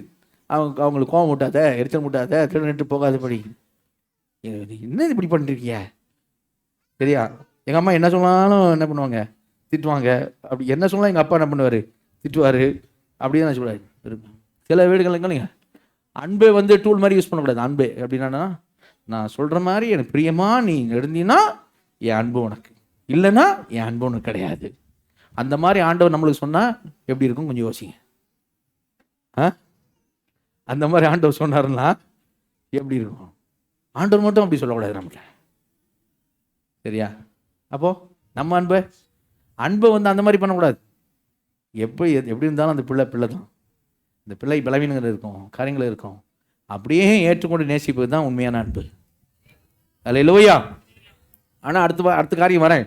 அதனால் ஆண்டவர் ஆனால் அப்படியே விட்டுற சொல்லலை. அதான் சொல்லுவார். அடுத்து அப்படியே விட்டுற பிள்ளையை அவங்க இஷ்டத்துக்கு விட்டுற சொல்லலை. சில வீடுகளில் பிள்ளைகளை வந்து வார்த்தையினாலையும் கிரியினாலையும் 2 நாளையும் பிள்ளைங்களை வந்து என்ன பண்ணுவாங்க, காயப்படுத்திடுவாங்க. தகப்பன்மார் தாய்மார் வார்த்தையில் காயப்படுத்திடுவாங்க. சில தகப்பன்மார் வந்து சரீரத்தில் காயப்படுத்துவாங்க. அடித்து இது பண்ணி கையில் காலில் காயம், இல்லை தூக்க முடியல, கையை தூக்க முடியல, காலை தூக்க முடியலன்னா எனக்கு அப்பா அடிச்சாங்க, கண்டபடி கண்மூடித்தனமாக அடிச்சிடுவாங்க. சரி, அது மாதிரிலாம் செஞ்சுவாங்க. அதெல்லாம் செய்யக்கூடாது. அப்படியே சரியா? பிள்ளையான நடக்க வேண்டிய வழியில் நடத்த முதிர் விடாது இருப்பான் தான் வசனம் சொல்லுது. அல்லேலூயா. இப்போ வரேன். அதனால நீங்க இப்படி சொல்றனால பிள்ளைங்களை தனித்தரிச்சு விட்டுரு அப்படி இல்லை. படுத்தாத, பரியாச வாழ்க்கை வாழ விட்டுறாத. ஒரு அல்லையா சொல்லுவோமா? பேலன்ஸ் ஆயிரு. படுத்தாத, கோபப்படுத்தாத, அதே நேரம் பரியாச வாழ்க்கை வாழ விட்டுறாத. இப்போ எப்படி சொல்லுது வசனம்? இப்போ எபேசு 6 அதிகாரத்தில் 4 வசனம் வாசிங்க வேகமா. எபேசு 6:4. பிதாக்களே, நீங்களும் உங்கள் பிள்ளைகளை கோபப்படுத்தாமல் கர்த்தருக்கேற்ற சிட்சையிலும் போதனையிலும் அவர்களை வளர்ப்பீர்களாக. கர்த்தருக்கேற்ற சிட்சையிலும் போதனையிலும். சரி, இன்ஸ்ட்ரக்ஷன், டிசிப்ளின் 2 வார்த்தை சொல்லுவாங்க. கவனிங்க, கர்த்தருக்கேற்ற சிட்சை. எப்படி 12ஆம் அதிகாரம் சொல்லும், தேவன் யாருக்கு அன்பு கூறுகிறாரோ அவன் அதிகமாக என்ன பண்றாராம்? சொல்லுங்க, என்ன பண்றாராம்? சிட்சிக்கிறார். சிச்சைன்னு சொன்னோன்னே கவனிங்க, சிச்சைன்னு சொன்னா சரியா, பெரம்ப கையில் எடு பைபிள் சொல்லுது. இல்லை, பிள்ளையினுடைய மனதில் மதியம் ஒட்டி இருக்குமா? சரியா? ஆனால் பெரம்பு தான் என்ன செய்யும்? அதை என்ன செய்யும்? நீக்கும். இதெல்லாம் நீதிமொழிகள் இருக்க. சரியா? கவனிங்க, பெரம்பு. ஆனால் பெரம்பு எடுக்கிறேன்னு சொல்லிட்டு நம்ம நோக்கம் என்னவா இருக்கணும் அப்படின்னா, பிள்ளையை நல்வழிப்படுத்துறது தான் நோக்கமா இருக்குமே தவிர, அதுதான் நோக்கமா இருக்கிறது இல்லை நான் எவ்வளவு அடிச்சம்பா கோவப்பட்டுன்ற மாதிரி இருக்கக்கூடாது. அந்த பிள்ளை மேல கோபம் வராம அவன் செஞ்சது மேல கோபம் வரணும். அந்த களிம்பை நீக்கும்படியான சிச்சை இருக்கணுமே தவிர, கண்மூடித்தனமா பிள்ளையின் மேல சிச்சைன்னு சொல்லி என்ன பண்ணிடக்கூடாது. சிச்சைன்ற பேர்ல என்னவோ பண்ணிடக்கூடாது. அது ஆண்டவர் விரும்பல. இப்படி சொல்லல ஆண்டவர். நம்ம நோக்கம் என்னவா இருக்கணும்? என் பிள்ளையை நான் நல்வழி நடத்தணும் அப்படின்னு இருக்கணும். அப்ப அந்த சிச்சையில் அந்த பிள்ளைக்கு என்ன தெரியணும் அப்படின்னா, கவனி, அந்த பிள்ளை சொல்லக்கூடாது எங்க அப்பா கொசு அடிக்க பீரங்கி எடுத்துன்னு வருவாருன்னு சொல்லக்கூடாது. ஒரு கொசுவை காலி பண்ணுவோம் எங்க அப்பா பீரங்கி தான் தூக்கிட்டு வருவாருன்னு சொல்லக்கூடாது. புரியுதா? சம்திங் ராங்னு அர்த்தம். சரியா? அப்படி சொல்லக்கூடாது அந்த பிள்ளை. அப்போ அந்த சிச்சையில் அந்த பிள்ளைக்கு என்ன தெரியணும்? அந்த சிச்சையில் அந்த பிள்ளைக்கு அன்பு தெரியணும். மனதளவிலையோ சரீர அளவிலையோ அந்த பிள்ளை என்ன செய்யக்கூடாது? காயப்படக்கூடாது. காயப்படும்படி பண்ணக்கூடாது. மனதளவிலும் சரி, சரீரம் சரி, காயப்படும் பண்ணி சொல்றாரு. அந்த சிச்சையில் என்ன செய்யணும்? அன்பு தெரியும். சிச்சையோடு நிற்கக்கூடாது.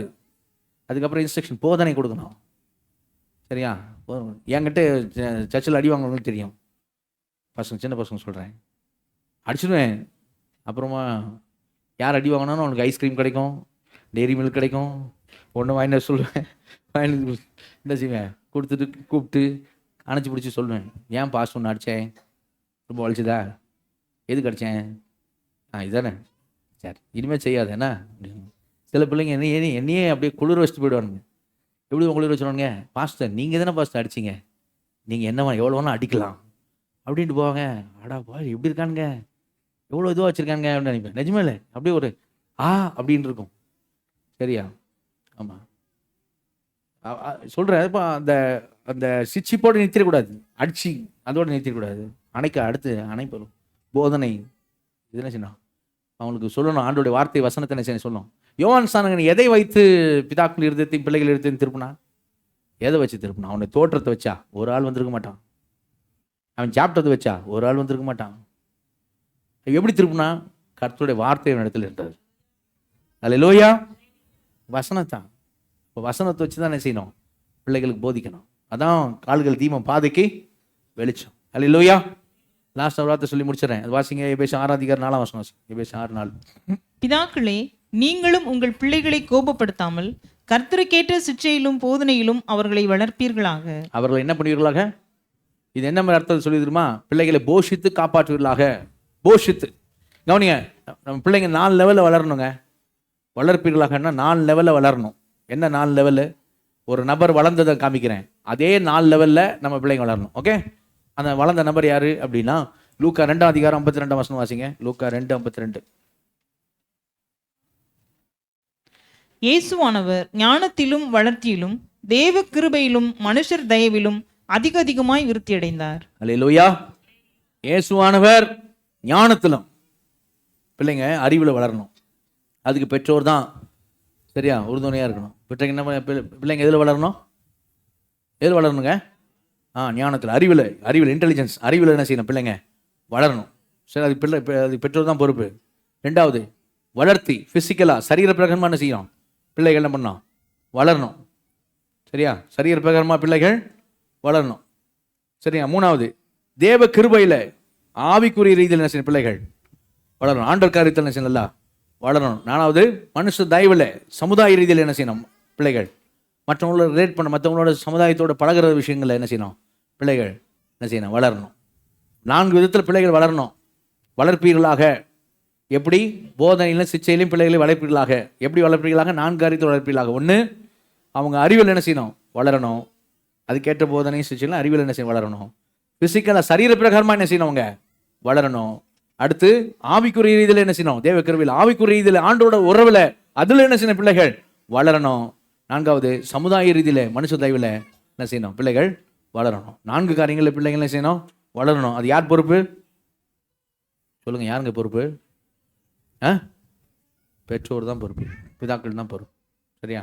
பிள்ளைகளோட பொறுப்பு என்ன? பிள்ளைகளோட பொறுப்பு என்ன? முதல்ல வரணுமா பிரசங்க? இப்போ பிள்ளைகளோட பொறுப்பு என்ன? சரியானது எது? நீதியானது, நிம்மதியானது, நிரந்தரமானது, நிறைவானது எதுங்க? எதுங்க? கீழ்ப்படிங்க. யாருக்கு? யாருக்குள்ள? கர்த்தருக்குள்ள கீழ்ப்படிங்க. எழுமிட்டு போவோம், ஜெபம் பண்ணுவோம். அடுத்த வாரம் 2 சர்வீஸ், காலையில் 6 மணிலேருந்து 8. முதல் சர்வீஸில் பெரியவங்க வந்துடுங்க. 8:30 10:30 யூத், டீன்ஸ், ப்ரீ-டீன்ஸ் வந்துடுங்க. கர்த்தர் ஆசீர்வதிப்பார். எழுமிட்டு இருப்போம், ஜெபம் பண்ணுவோம். பேச வேண்டாம், எழுமிட்டு இருப்போம். அடுத்த வாரம் சண்டே ஸ்கூல் 11 மணிக்கு. அடுத்த வாரம் இன்றைக்கு இப்போ சர்வீஸ் முடிஞ்சோன்னா சண்டே ஸ்கூல் உண்டு. கண்கள் மூடுவோம், ஜெபம் பண்ணுவோம். கண்கள் மூடுவோம். ஆண்டவர் நம்ம குடும்பங்கள் மேலே கரிசனை உள்ளவர்களாக இருக்கிறார். ஆண்டவர் சொன்னபடி, ஆண்டோட வார்த்தையின்படி குடும்பங்களுக்குள்ள சமாதானம், சந்தோஷம் இருக்கும்படியாக ஆண்டவர் விரும்புகிறார். நாமும் அந்த சமாதான சந்தோஷத்தை, ஐக்கியத்தை, அன்பை நம்ம குடும்பங்கள் இருக்கும்படி விரும்ப வேண்டும். எல்லா கண்களை மூடி ஜெபம் பண்ணுவோமா? நம்ம குடும்பங்களுக்காக, உங்களுடைய ஃபேமிலிக்காக நீங்கள் ஜெபம் பண்ணுங்க. உங்களுடைய குடும்பங்களுக்கு, ஆண்டவரே என்னுடைய குடும்பத்தில் நீர் விரும்புகிற சமாதானம், சந்தோஷம், ஐக்கியம், அன்பு நிறைவாக நிலையாக இருக்கணும். ஆண்டவரே எனக்கு கிருபை தாரும் என்று சொல்லி ஜெபம் பண்ணுவோம். நீங்கள் ஒருவேளை நீ பிள்ளைகளாக இருக்கலாம், ஆண்டோட கிருபை கேளுங்க, பெற்றோர் கீழ்ப்படியும்படியாக. ஒருவேளை நீங்கள் பெற்றோராக இருக்கலாம், ஆண்டோட கிருபை கேளுங்க. ஆண்டவரே பிள்ளையை நான் கோபப்படுத்தாமல் உமக்கேற்ற போதனையிலும் சிச்சையிலையும் நான் என்ன செய்யணும்? வளர்க்கணும். ஆண்டவரே எனக்கு உதவி செய்யுங்கன்னு கேளுங்க. பிள்ளைகளாக இருந்தீங்கன்னா பிள்ளைங்க ஆண்டோட கேளுங்க. ஆண்டவரே நான் என் பெற்றோருக்கு உமக்குள்ள கீழ்ப்படியணும், அன்போடு கூட கீழ்ப்படியணும், கனம் பண்ணணும், எனக்கு உதவி செய்யுங்கன்னு சொல்லி ஆண்டோட கேட்போம். வல்ல பிதாவே நன்றியோடு மெசோதரிக்கிறோம், துதிக்கிறோம். கிருபை மேரக்கம் தாய் நிறந்து அப்பா அந்த நேரத்தில் குமார் நகேஷ் நாமத்தில் வருகிறோம். ஆண்டவரே தாவே எங்களோட பேசின வார்த்தைகளுக்கும் மக்கள் நாங்கள் நன்றி செலுத்துகிறோம். பெற்றோர் கீழ்ப்படிய வேண்டும் என்று சொல்லி கிருபை கேட்கிற பிள்ளைகளுக்கு ஒவ்வொருவருக்கும் தேவன் கிருபை கந்தனை ஆஸ்வதிக்கும்படியா, தகப்படும் தாயும் கனம் பண்ணுவதற்கு நீர் உதவி செய்யபடியா ஜெபிக்கிறோம். ஆண்டவரே பிள்ளையுமை கேட்ட போதனையிலும் சிச்சையிலும் கோபப்படுத்தாமல் வளர்க்கும்படியான கிருபை கேட்கிற ஒவ்வொருவருக்கும் ஏற்ற கிருபை கர்த்தர் நீர் கொடுத்து ஆஸ்வதிக்கும்படியா, தினமும் எங்கள் குடும்பங்களுக்குள்ள நல்ல சமாதானம், சந்தோஷம், ஐக்கியம், அன்பு உண்டாயிருக்க தேவன் கிருபை செய்யபடி கரத்தில் அர்ப்பணிக்கிறோம். தொடர்ந்து எங்களை வழிநடத்தும்படியா ஜெபிக்கிறோம். பெரிய காரியங்களை செய்ய தாழ்த்துக்கிறோம். இயேசு நாமத்தில் ஜெபங்கள் ஜீவனங்கள் நல்ல பிதாவே, ஆமென். சேர்ந்து சொல்லுவோம். என் ஆத்துமாவே கர்த்தரை ஸ்தோத்திரி, என் முழுவதுமே பரிசுத்த நாமத்தை ஸ்தோத்திரி. என் ஆத்துமாவே கர்த்தரை ஸ்தோத்திரி, அவர் செய்த சகல உபகாரங்களையும் மறவாதே. ஆமென். கர்த்தராகிய இயேசு கிறிஸ்துவின் கிருபையும் பிதாவாகிய தேவனுடைய அன்பும் பரிசுத்த ஆவியினுடைய அந்யோன்ய ஐக்கியம் சுகமும் பாதுகாப்பு இப்பொழுதும் எப்பொழுதும் இயேசு கிறிஸ்துவின் ரகசிய வருகை மட்டும் இருப்பதாக. அல்லேலூயா, அல்லேலூயா, அல்லேலூயா.